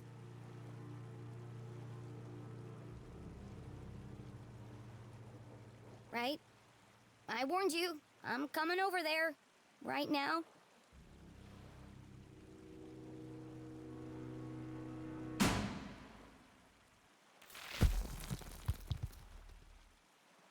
Oh, it was just my imagination. Thank God. The dogs mark letters before the dawn! Ah! Get away from me, you maniacal murderer! The dogs bark loudest before the dawn. CJ? The dogs bark loudest before the dawn. The early bird can't catch the lazy worm. The wind blows strongly from the east. People in glass houses should invest in curtains. The evening sky is full of fireflies. The absent-minded goldfish swims into the blender. Clouds. This is a memory check. They haven't broken you yet. The notes were from you? I thought you were the Dean's killer. Why did you make me go through all that if you were already in the boat? It's the only place safe from their prying ears. We have to hurry. This line isn't secure. I have a black eye now, or is it just the Mine? lighting? We're talking in person. Exactly. Now quickly, before they get a fix on our location. What did you want to tell me? Seriously? You can't keep doing this. You contacted me. Did I? Actually, I'm glad you did. I need to ask you a few questions about the Dean's death. Good, Jenny. Question everything. Trust no one.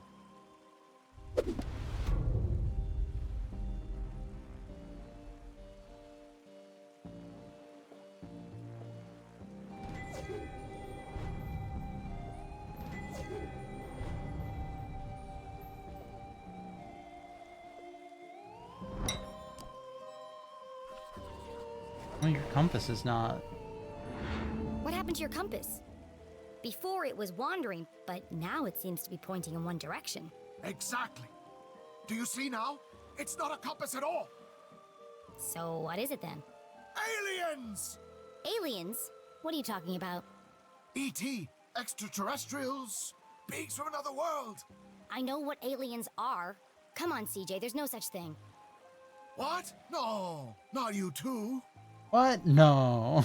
I'm sorry, CJ, but it's time to get serious. The Dean is dead and my mom's in jail, framed for a murder she didn't commit. I need to get to the truth. The only way to truly see is to open your mind. Not everything is what it seems. If there really are aliens in Arthurton, how come you're the only person who's ever seen them? People don't see what they aren't looking for. That's why I come here every night, to observe the unobservable. The compass is my eyes. It can sense their presence where I cannot. Why don't you borrow it and find out for yourself? Okay, I'll take it. I need all the help I can get. Good. You can prove my theory to be fact. Let's not get ahead of ourselves. Just remember, when the needle is steady, the phenomena are near.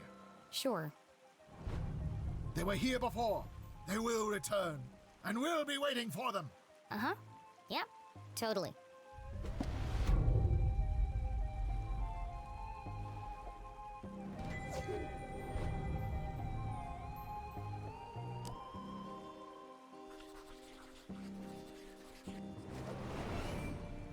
Those scribbles look familiar.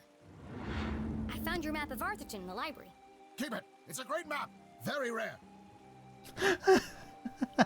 Ripped it straight out of the town charter, first edition. Ooh. Come to think of it, only edition. What about all your notes? Don't you need them? Nope. Got it all backed up in the cloud. What cloud? Did I say cloud? I meant head. So what do all those notes mean?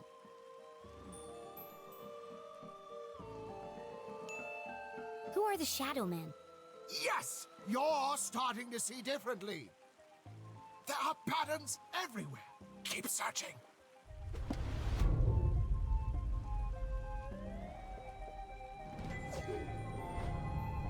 I feel like it's gonna turn out that like CJ is the guy from the prologue.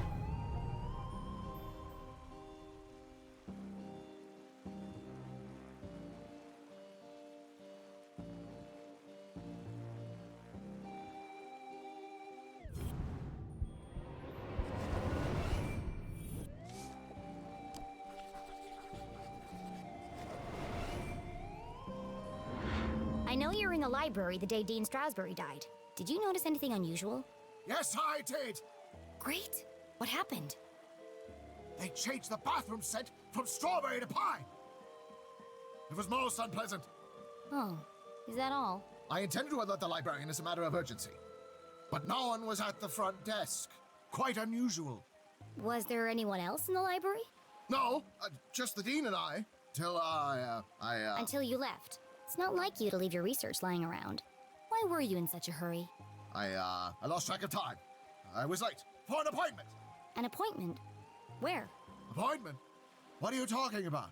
You said you were late for an appointment. Objection. Leading the witness. This isn't a trial, CJ. It's just me, Jenny. Then I have nothing further to say, Your Honor. There's something you're not telling me. Is there?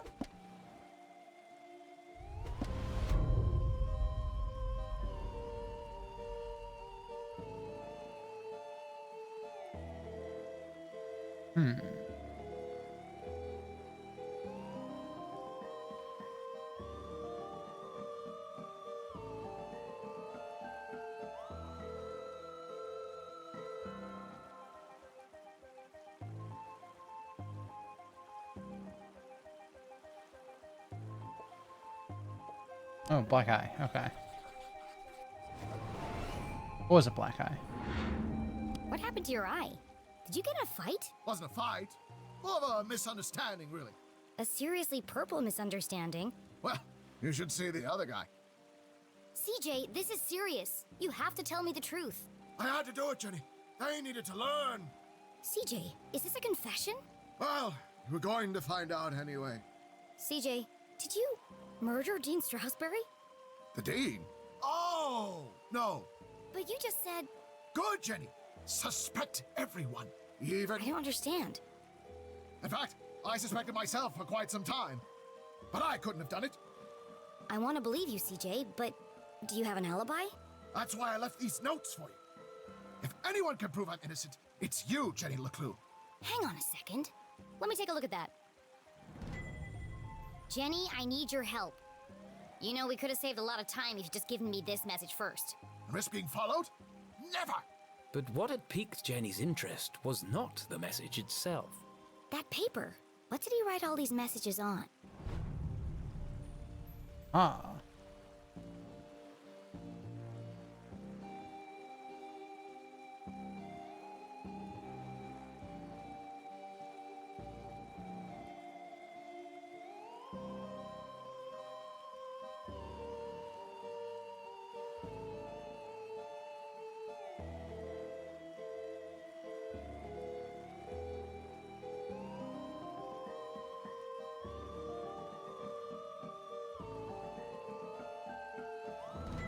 I knew it! You wrote all these messages on a piece of newspaper.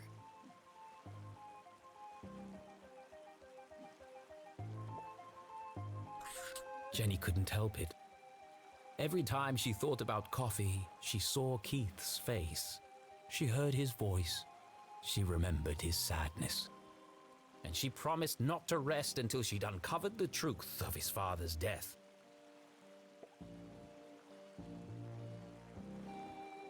The only witness and prime suspect, Mrs. LeClue, is being held without bail at the Arthurton City Jail. Mrs. LeClue has not given any comment and has refused legal counsel when offered. Due to the nature of the case, Sheriff Winston LeClue has distanced himself from all proceedings in order to maintain a perimeter to limit the conflict of interest and uphold the law and justice to the full extent possible. The front page was missing, but even this small snippet worried Jenny. They've been peddling lies about my mom right from the start. Sheriff Winston LeClue has distanced himself from all proceedings. Well, if he won't help her, I will.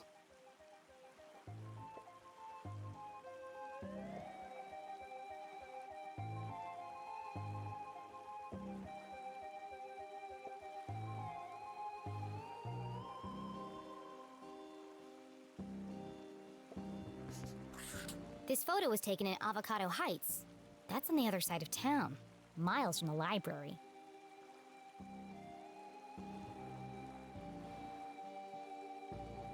Alright, have a good one. I probably won't be going for too much longer. Starting to get pretty hungry.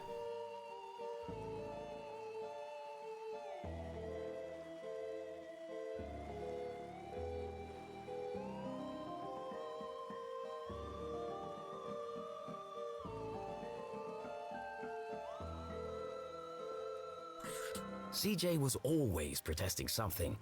The first time they had met, CJ had handcuffed himself to a bike rack outside Agatha Krusty's bakery. He was convinced they were hiding something in the pies. He'd lost the key to his handcuffs, so I picked the lock for him. They had been friends ever since. 3:55, clearly the afternoon. That's the day of the Dean's murder. CJ couldn't Easy. have killed the Dean. All the evidence is right here.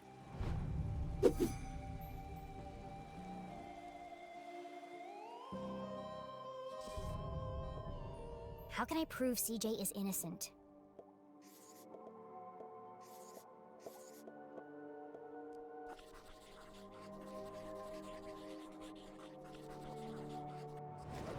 CJ was photographed in Avocado Heights at 3:55 p.m. on Thursday. 2 minutes before the Dean died. There's no way CJ could have killed him.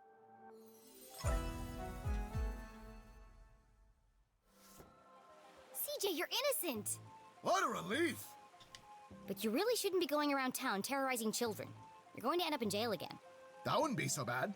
They have the best beds in town. Every part of my being is telling me that my mom is being framed. But I don't understand why.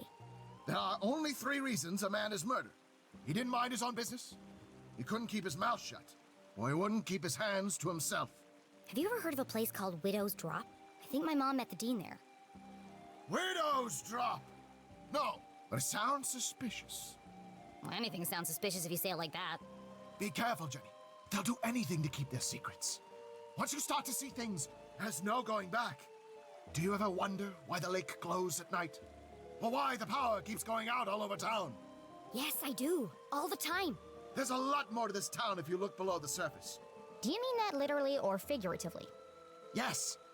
The truth is hiding right under our feet if we only stop to look. I'm more confused than when we started. Well, I really have to get to my house.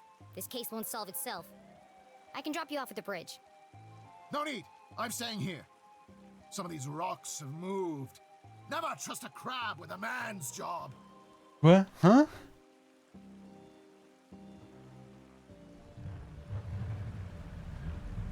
Be careful, Jenny. They are everywhere. Always watching. Don't worry about me, CJ. They'll never see me coming. I sneak in silence. I creep in the shadows. My footsteps are whispers.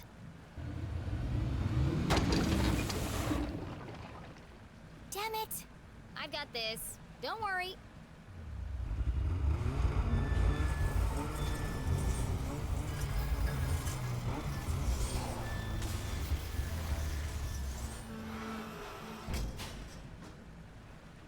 That'll buff out.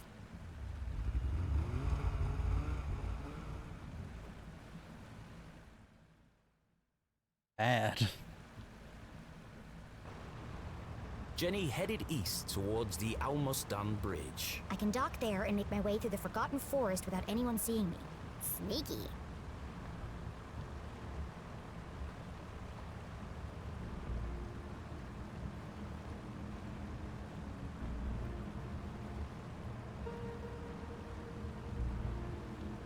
Alright, let's get to the bridge. Get out of this boat segment.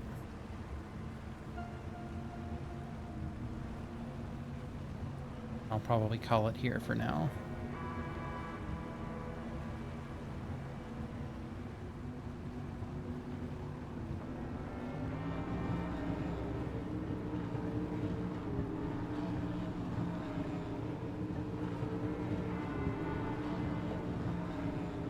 Fucking gun it, let's go. It's down this way.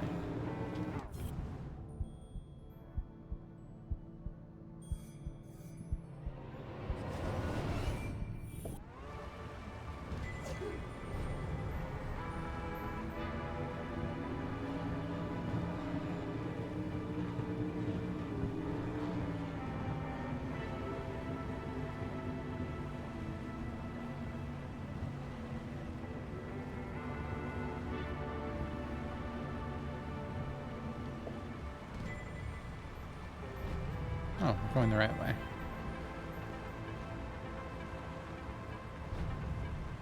Oh. I'm sure I ended up missing something here.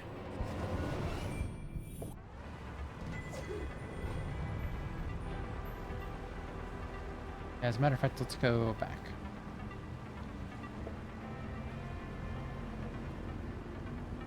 I have a sneaking suspicion.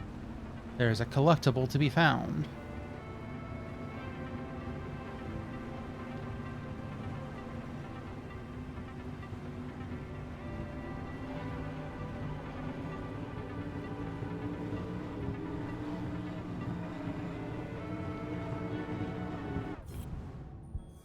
Right.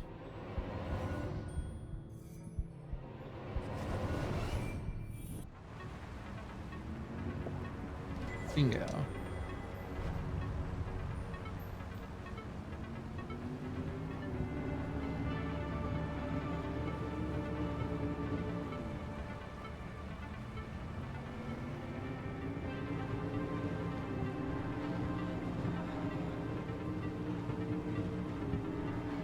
Whoa. That can't be good for the boat.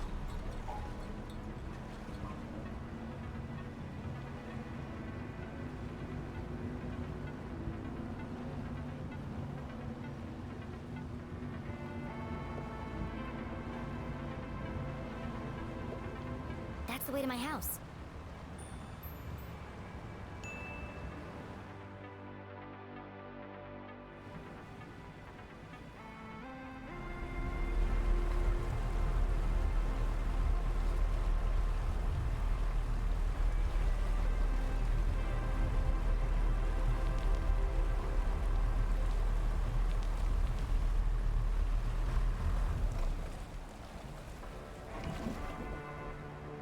the night was still and quiet on the far side of the lake. No one ever comes down here. Not since they stopped repairing the bridge. Oh wow, that's a big bridge. And yet it was hard to shake the feeling of being watched. This is CJ's fault. He really believes all that stuff. Once you start to see things, there's no going back. I wonder what he meant by that.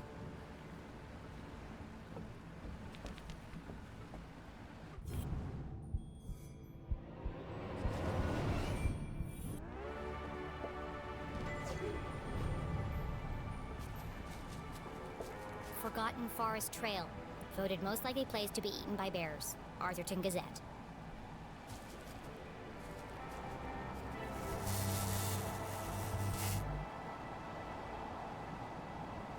Perfect. Just as I'm about to enter the spooky woods. The good folks at Arthurton Power and Light were not easing Jenny's fear of the dark. Of course, this was the very reason curfew had been put in place.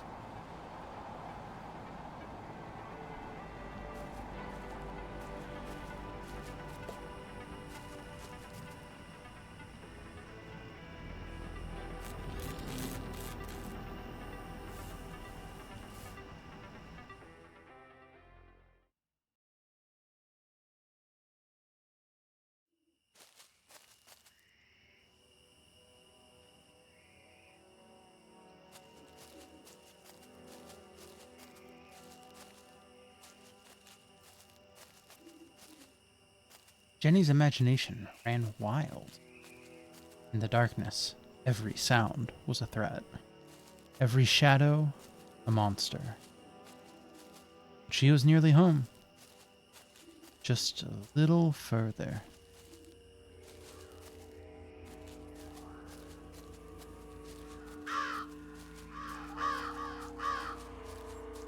Mushrooms.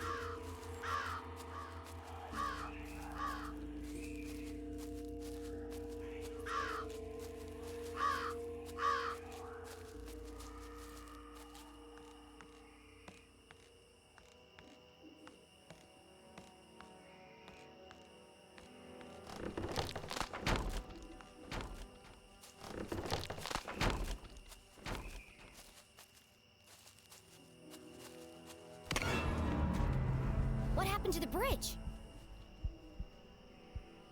It looked like Jenny had reached a dead end. She had no choice but to return to Susie's house for a comforting mug of hot chocolate. I'd rather plummet to my death.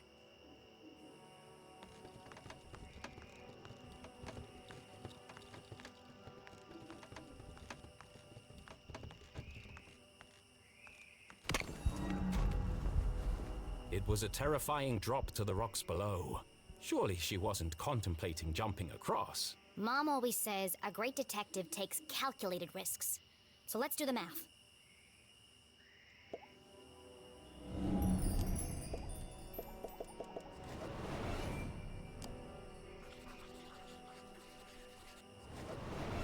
The bridge is too weak for a running jump.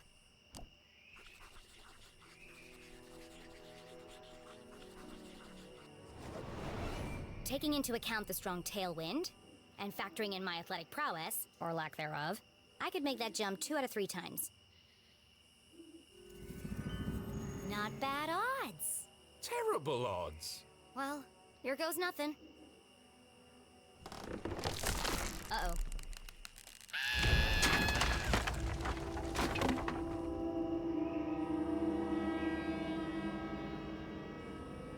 Okay, maybe the odds weren't so good. And now she was dangling from a splintered plank, one slip away from certain death. It's just like climbing a tree. Just don't look down. Don't look down.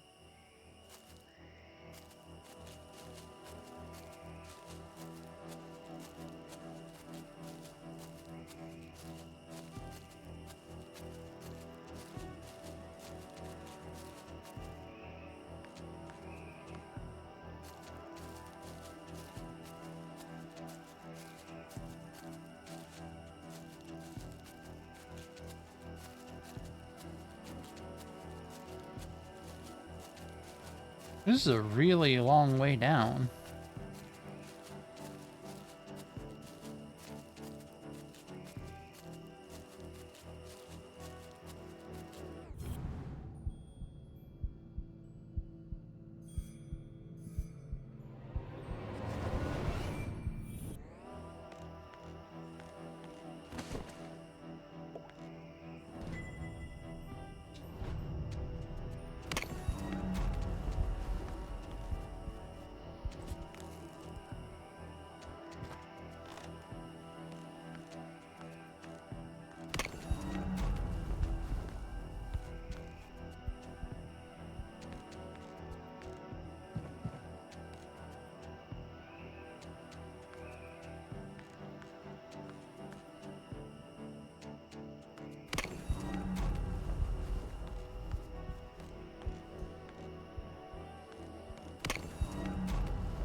this the end for our tiny hero? As her spindly muscles began to give way, an image flashed before Jenny's eyes. Her mother, dangling from a ledge, unable to pull herself to safety. How could she possibly save her family when she couldn't even save herself? I can't give up now. Mom needs me.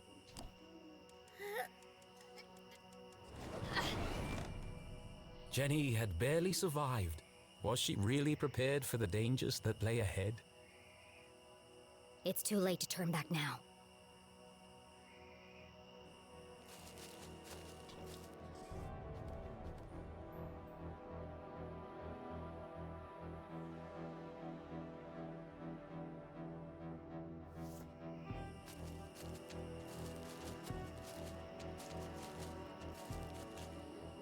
It might have been her recent brush with death, but Jenny's heart was pounding in her chest. That's not my heart. That's... CJ's compass. The needle is shaking like crazy. Compass.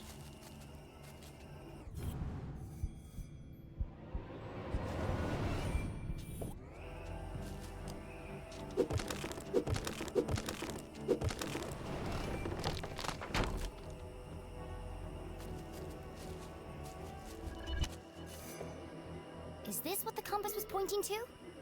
Jenny paused for a moment and listened. It was quiet but distinct. A constant pulse. Mechanical, unnatural. Man-made? But other than the sound it emitted, this rock was like any other in the forest.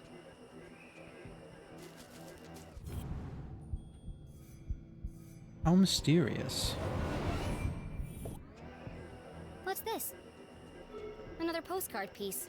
Curious.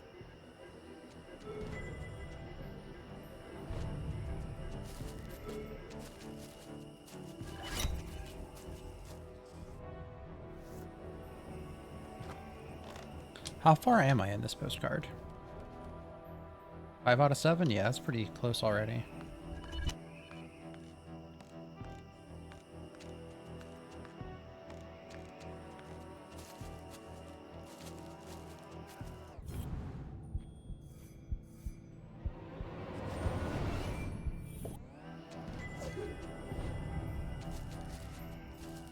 I want to get to Jenny's house before we end.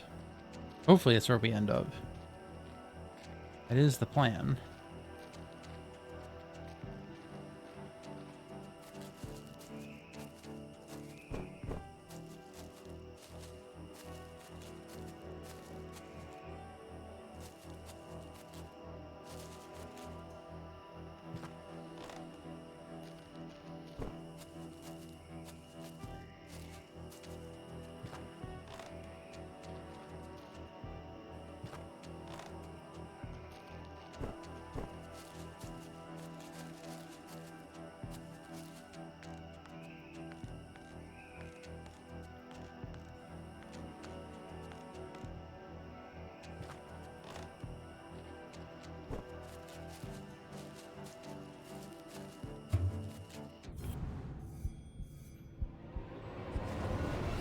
What a noise. There's something under there.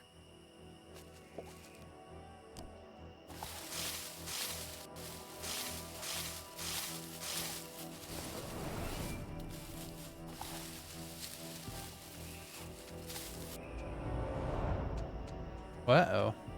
Jenny had spent her whole childhood exploring the woods behind her house. But I've never seen this before. Then she remembered CJ's words. People don't see things they aren't looking for. She knocked on the rusty metal. Hollow. It's a trapdoor.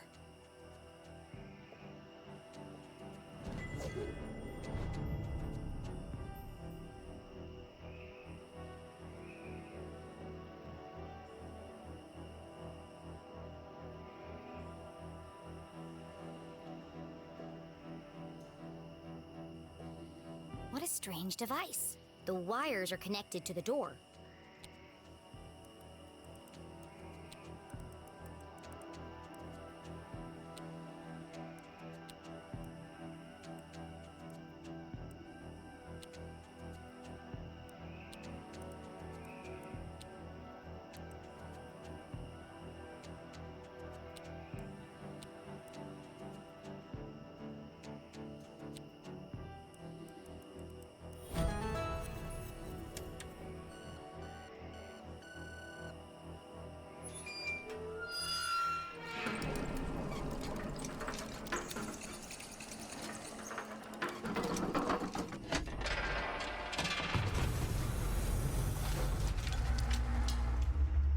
scary.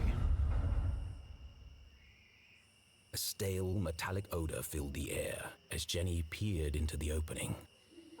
It sure is dark down there. Too dark. But I can't just leave this unexplored. I have to see where it leads.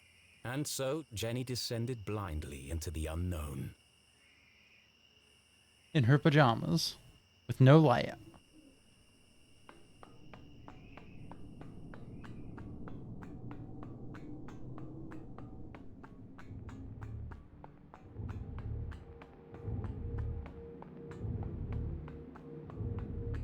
Oh dear.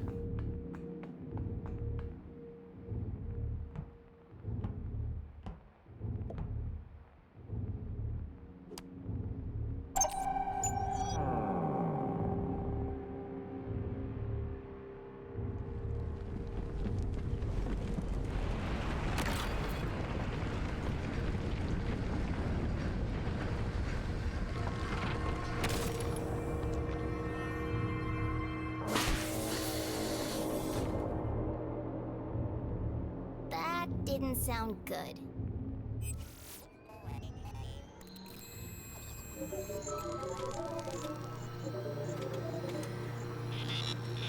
In all her short life, Jenny LeClue had never found herself in such a peculiar place. The town that once seemed a small, lifeless pond was suddenly an ocean of mysterious possibilities. Equal parts terrifying and intriguing, it was... Incredible! Yes, an incredible mystery in her very own backyard.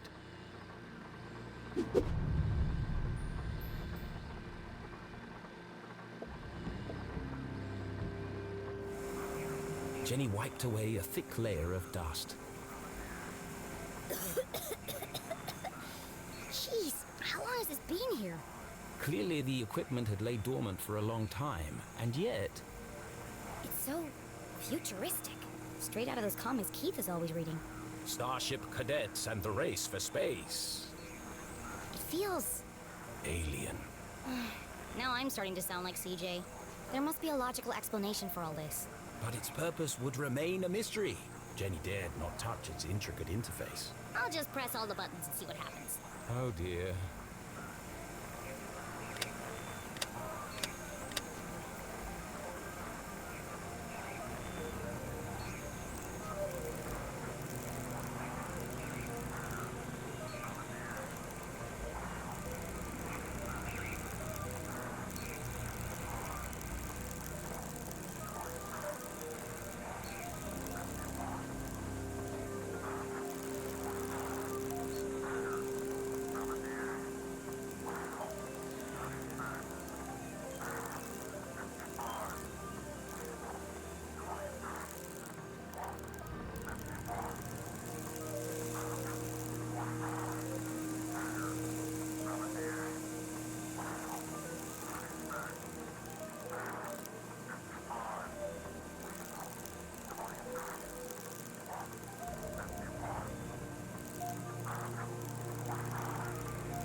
As Jenny Perfect. turned the dials, she heard something hidden in the static.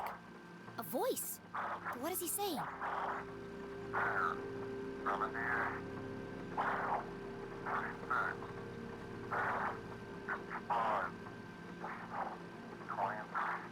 It's a pattern. It keeps repeating. Animals and numbers. Animals and numbers. People in the future sure talk weird. Was it a cry for help? A shopping list? Someone with extremely limited vocabulary?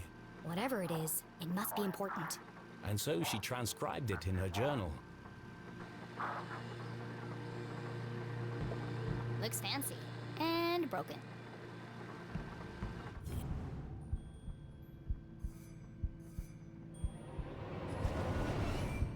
There's something stuck to the bottom of the ladder. It was just a blank piece of paper. Or is it? Jenny traced her finger over the page. She felt the clear indentations left by a pen. I know exactly what to do.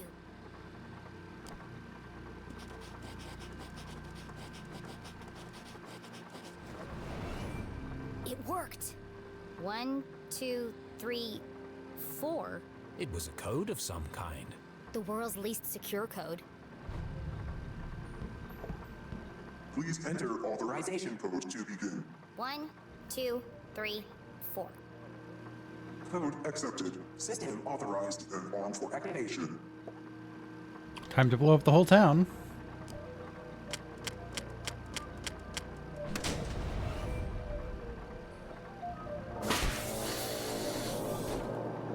Sphere hermetically sealed.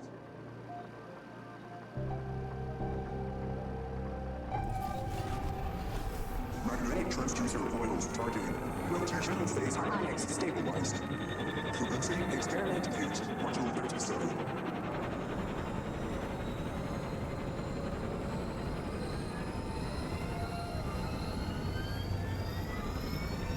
What's happening? Radioactive safety margins cleared. Running at 54% efficiency. It says it's working, but what's it doing? Remember, a healthy employee is an effective employee. Please leave the station for your mandatory 15-minute smoking break. Decompressing spherical chamber.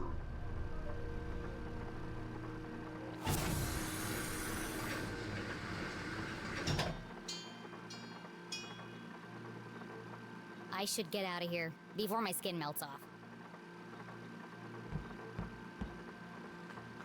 I'm sure everything that I did there was good. Oh, time to go.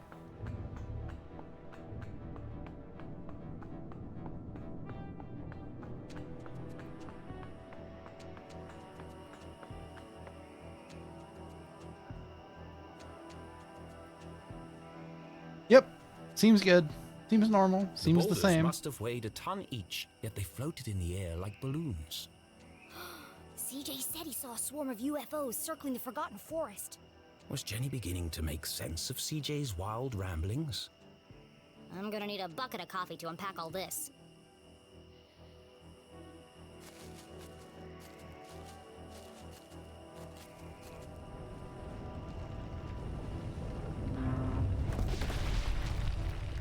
Yikes.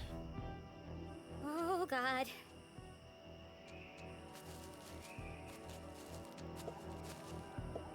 Our old fort.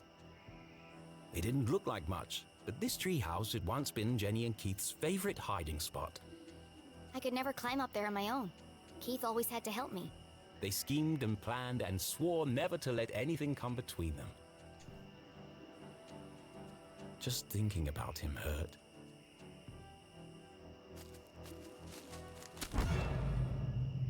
What was that?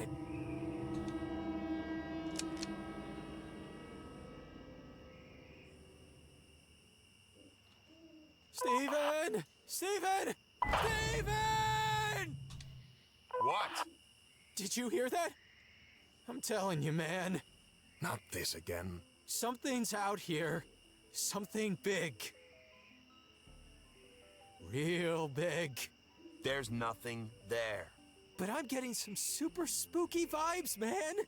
For the last time, Kevin, the radio's off for emergencies only.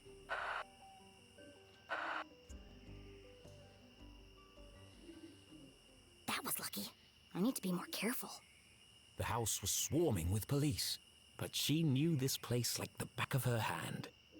If anyone could find a way in, it was Jenny LeClue.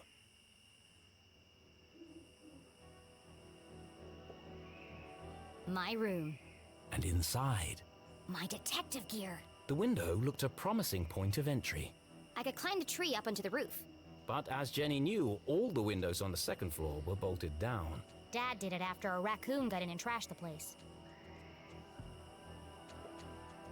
Jenny recalled the Christmas Eve when she had climbed down the chimney and discovered how difficult the jolly old man's job was. And dirty. There's definitely a cleaner way in.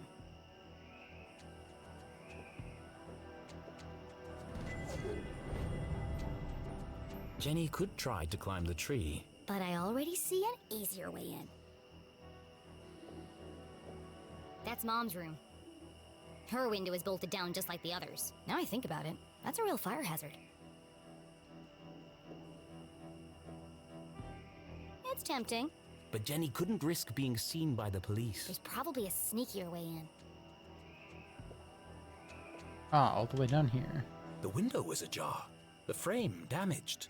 Window's a window, not Somebody a jar. broke into my house. That's my job. But who? The police had used the front door. Whoever it was, that's my way in.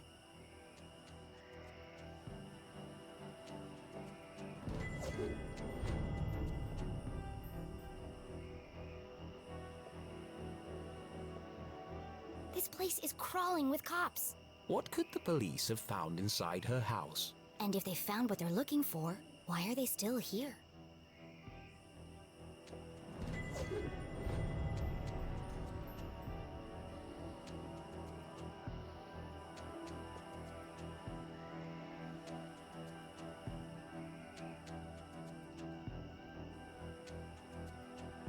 To get to the basement window, Jenny would have to creep carefully past the police officer.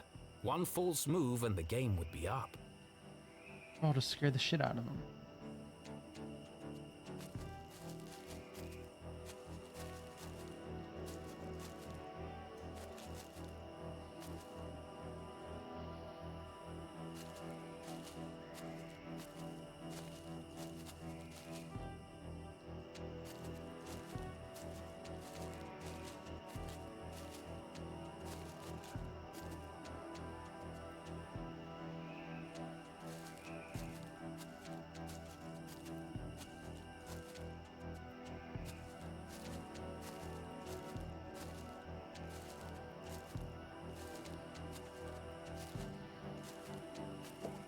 Someone definitely forced this open.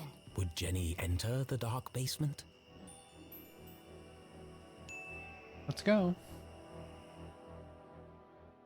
Surely we'll get a chance to sit at the author's desk and It was an odd feeling, look around. breaking into her own house. But as she squeezed through the basement window, Jenny felt a rush of excitement. I could get used to this, she thought. I'm a criminal. Become as criminal. Jenny was in, undetected. Home sweet home.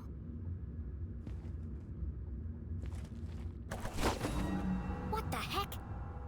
Who left this here? Jenny's father had never carried a briefcase, and her mother couldn't afford one. Let's see who this belongs to.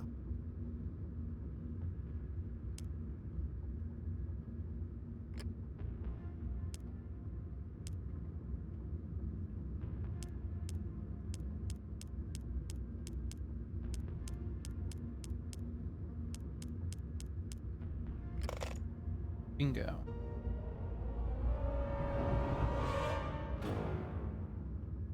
Who carries around a fancy briefcase with a children's book inside? The Hawk and the Weasel. One of the ones Hang by on a the second. body. Jenny recognized the book. She'd seen a copy of it next to the dean's lifeless body. In the library. There must be something significant about it.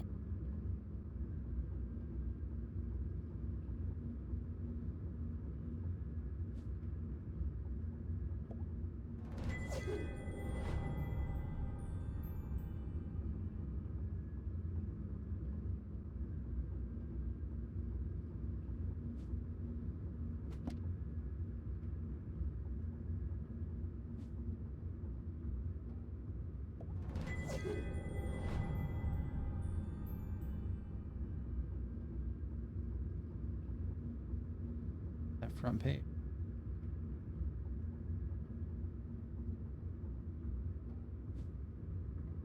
The Rabbits and the Bear. There once lived a family of rabbits. Their home was a 3-story tall carrot cake near a river. Walking past, a bear smelled the delicious frosting and began eating the cake. There are numbers next to the hold on.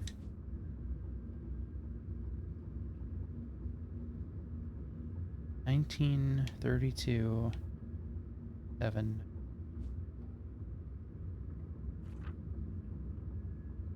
numbers.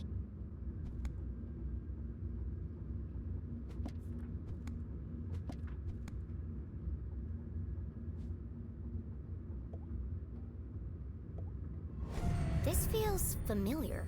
Like I've seen it before. Wait, no! I've heard it before! On the radio in the underground lab! Could there be a connection between the cryptic radio message and this Oh, book? yeah. Let's find out.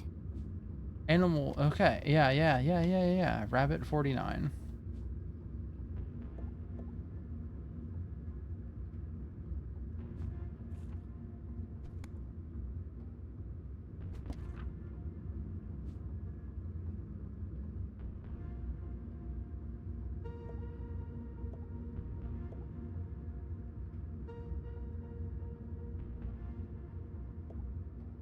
Two, 34.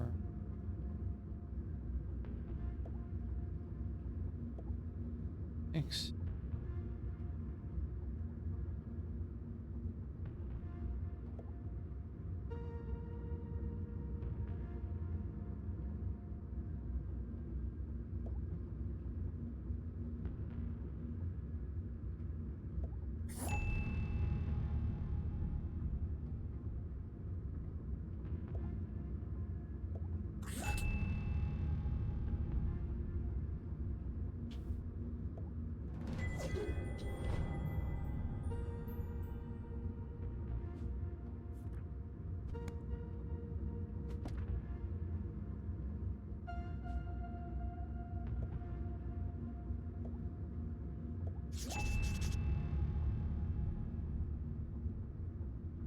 Bear 8. That'd be early.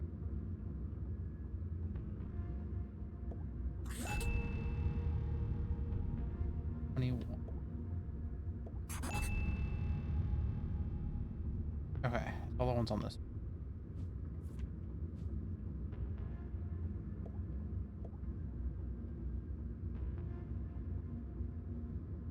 Honk.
Soon they will all listen, relive their rancid past.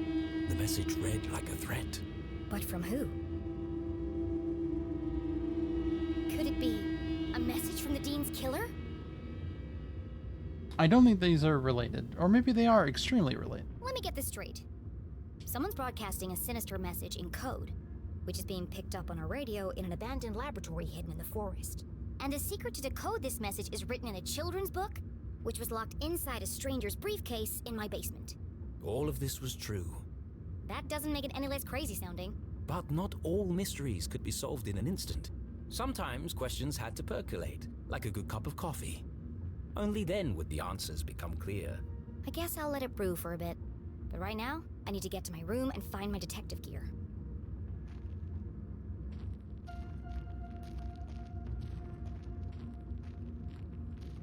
I think once we get our clothes, we'll probably get another author's desk sequence. Hey! What are you doing? Nothing. Just looking for more beer. There's down the stairs, or behind the stairs. We're already hidden. Make yourselves at home, why don't you? Forget about it. There's more in the back of the fridge. They better not eat my cookies. Jackpot! They got cookies too! Hey, have we searched down here yet? You lose one game of cards and suddenly you want to search the house! Can't handle the pressure, eh? Oh, those, sir, are fighting words. You want to put your money where your mouth is? Arthurton's finest, everyone. There was no way Jenny could reach her bedroom without being caught by the police. Which means I can't get my detective gear. Great. But this was a basement, a veritable treasure trove of old possessions. Surely something around here would prove useful? Maybe. Oh, yes. But I can't see a thing. Let's shed some light on the situation. Of course the fuse is missing for the lights.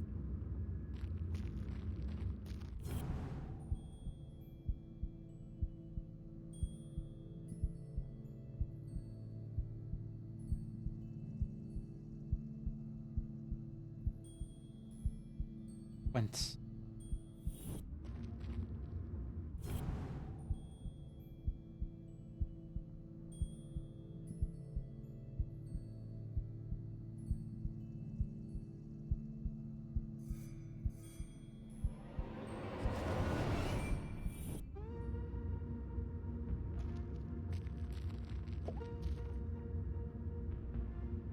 Jenny wasn't prone to sentimentality, but seeing her father's desk, the disorganized muddle of books, photos, and the faint smell of ammonia, all reminders that her dad was here not so long ago. Miss you, Dad.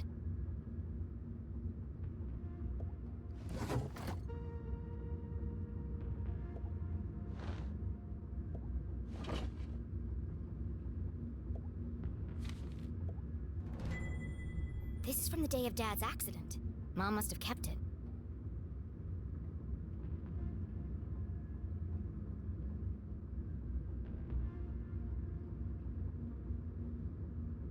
Lab explosion is how father died.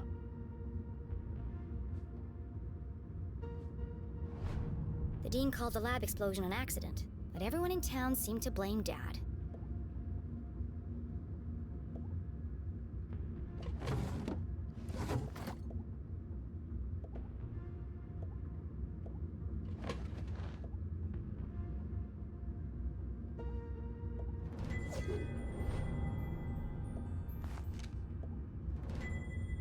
Acrid inspections report. I've never seen this before. Proper ventilation.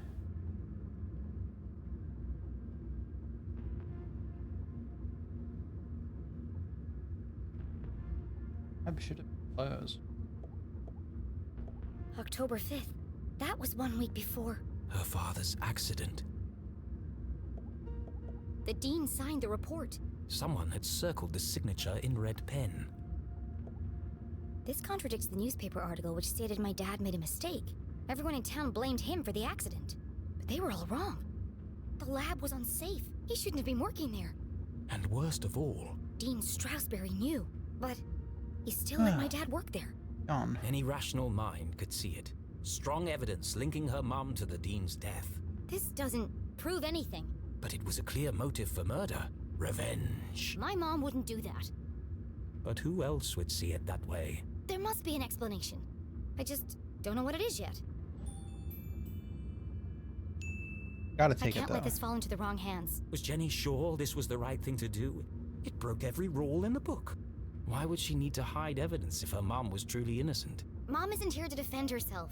It isn't fair. But however she tried to justify it, Jenny knew this wasn't the choice of a great detective. I need to buy myself some time. I can't afford anyone jumping to conclusions before I've had a chance to investigate.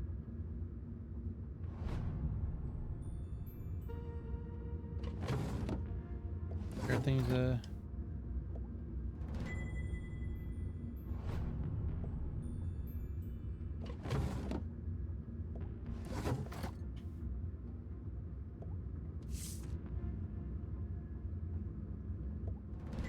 Aha! The missing fuse.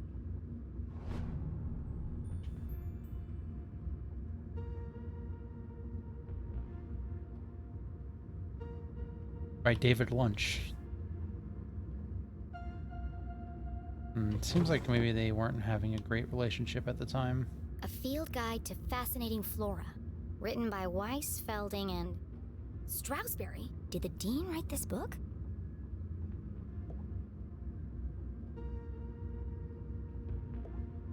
This one test tube looks recently used. The others are all covered in dust.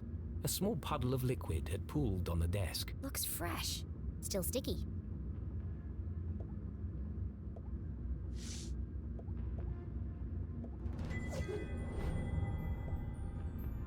Mending the molecular bonds of marriage. Mom and Dad both worked an awful lot. Jenny rarely saw the two of them together.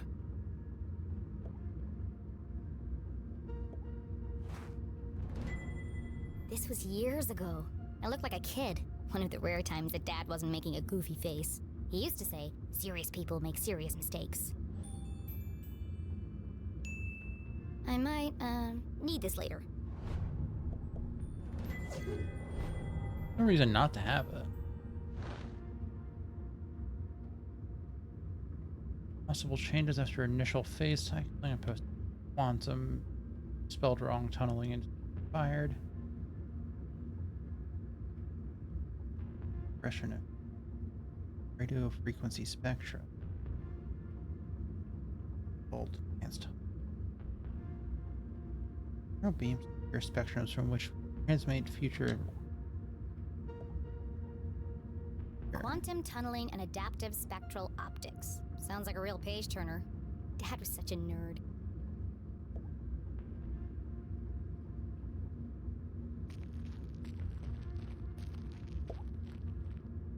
And then there was light. Jenny would need to work quickly to remain undetected. Who knows when they'll come back.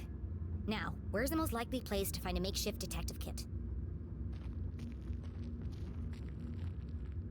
Stuff up there that I can't grab.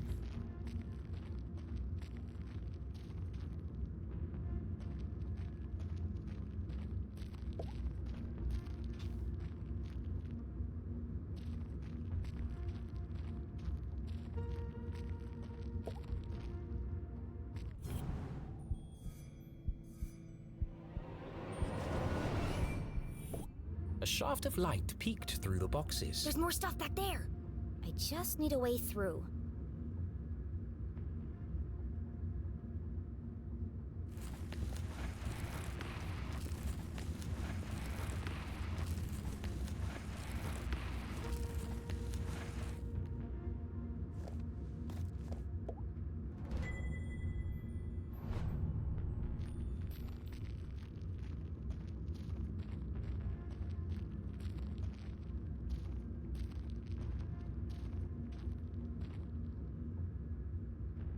Jenny's instincts had been correct. Dozens of boxes lined the back wall of the basement. There's probably something useful here, but it'll take forever to search through them all.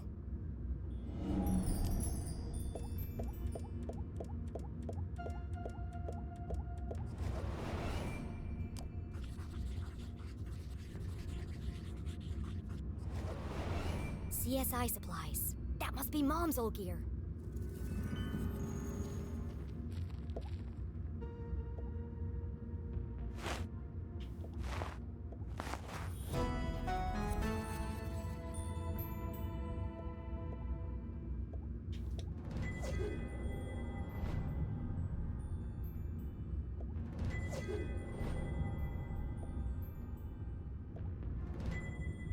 It's not as good as mine, but at least it works.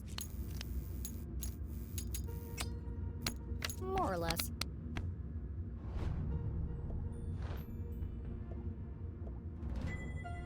My key to the city.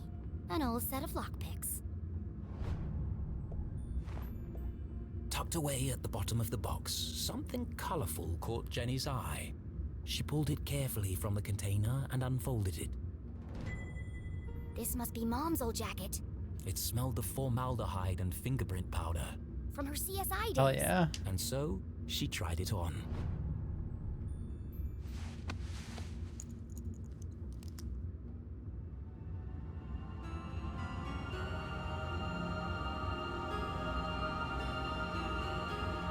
Where'd she get that sweater?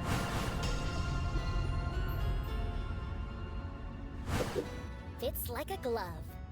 A giant oversized glove. And it smells like Mom. Her mother had never felt so close, and yet so far away. I won't let them take you away from me too. Jenny's search was complete. It's not the world's best detective kit, but it'll do. For the first time in her life, she felt like a real detective. She had a serious crime to solve. And a seriously sharp outfit to match. Somebody else is here.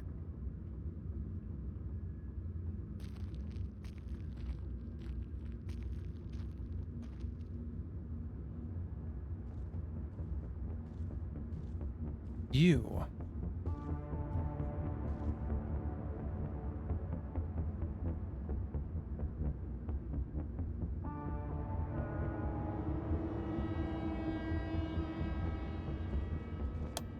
Could be her dad.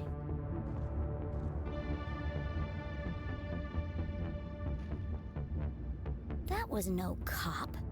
What was he doing in my house? I should follow him.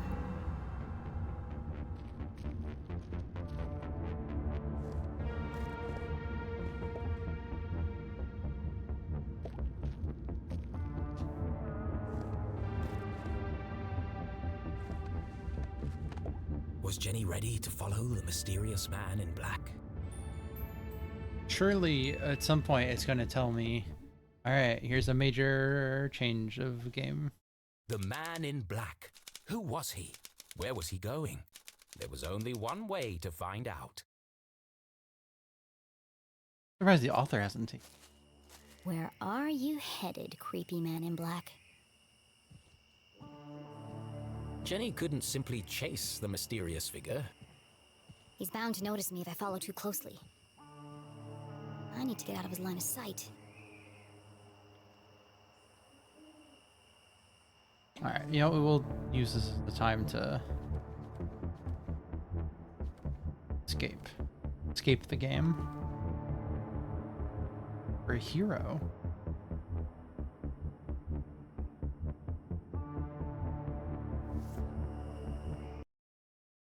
Alright, saves just now. Look at the gallery real quick, and then we've really filled it out a bit more.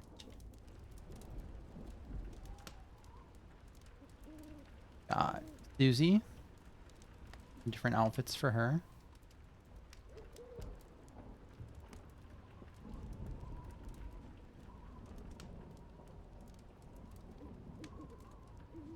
Whatever this is.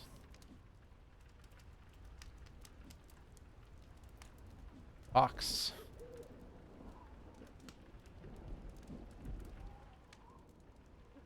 Typewriter picture that we had before.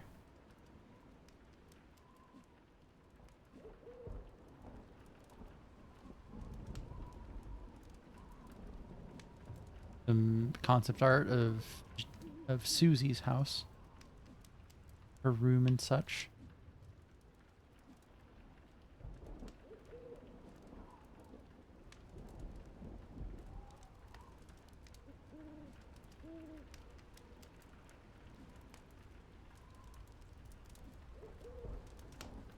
Oh, Susie's lab.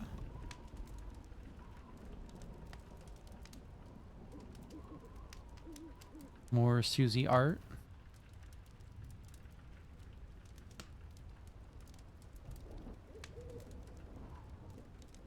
Oh.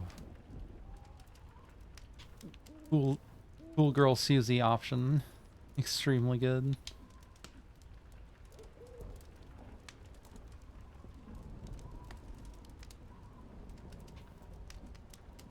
Not CJ.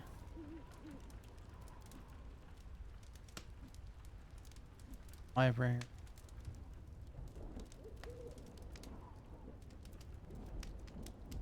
And practice.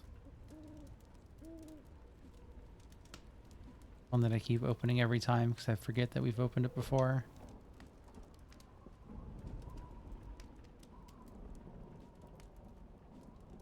EO art. That's the boat. Famous boat of We Wrote It.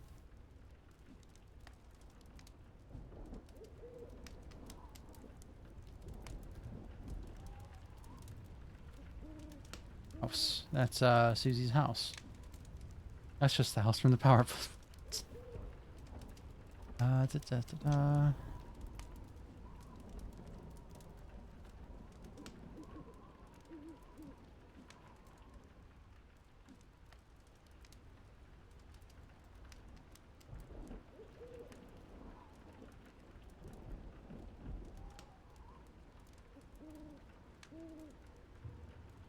I feel like we've seen most of the characters now.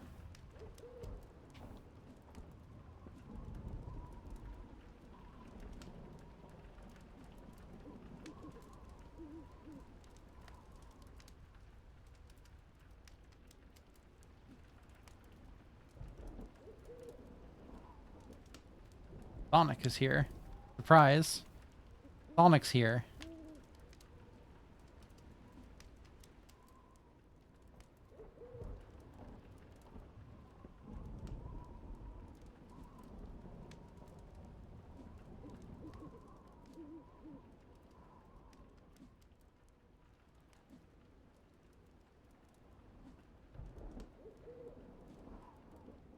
Alright. Who's had a lot of art. Time to quit. Thanks everybody for coming out to watch the show and sticking around and all that stuff. And if you've been watching the VODs, and thank you for watching the VODs. I need to go eat food. Bye.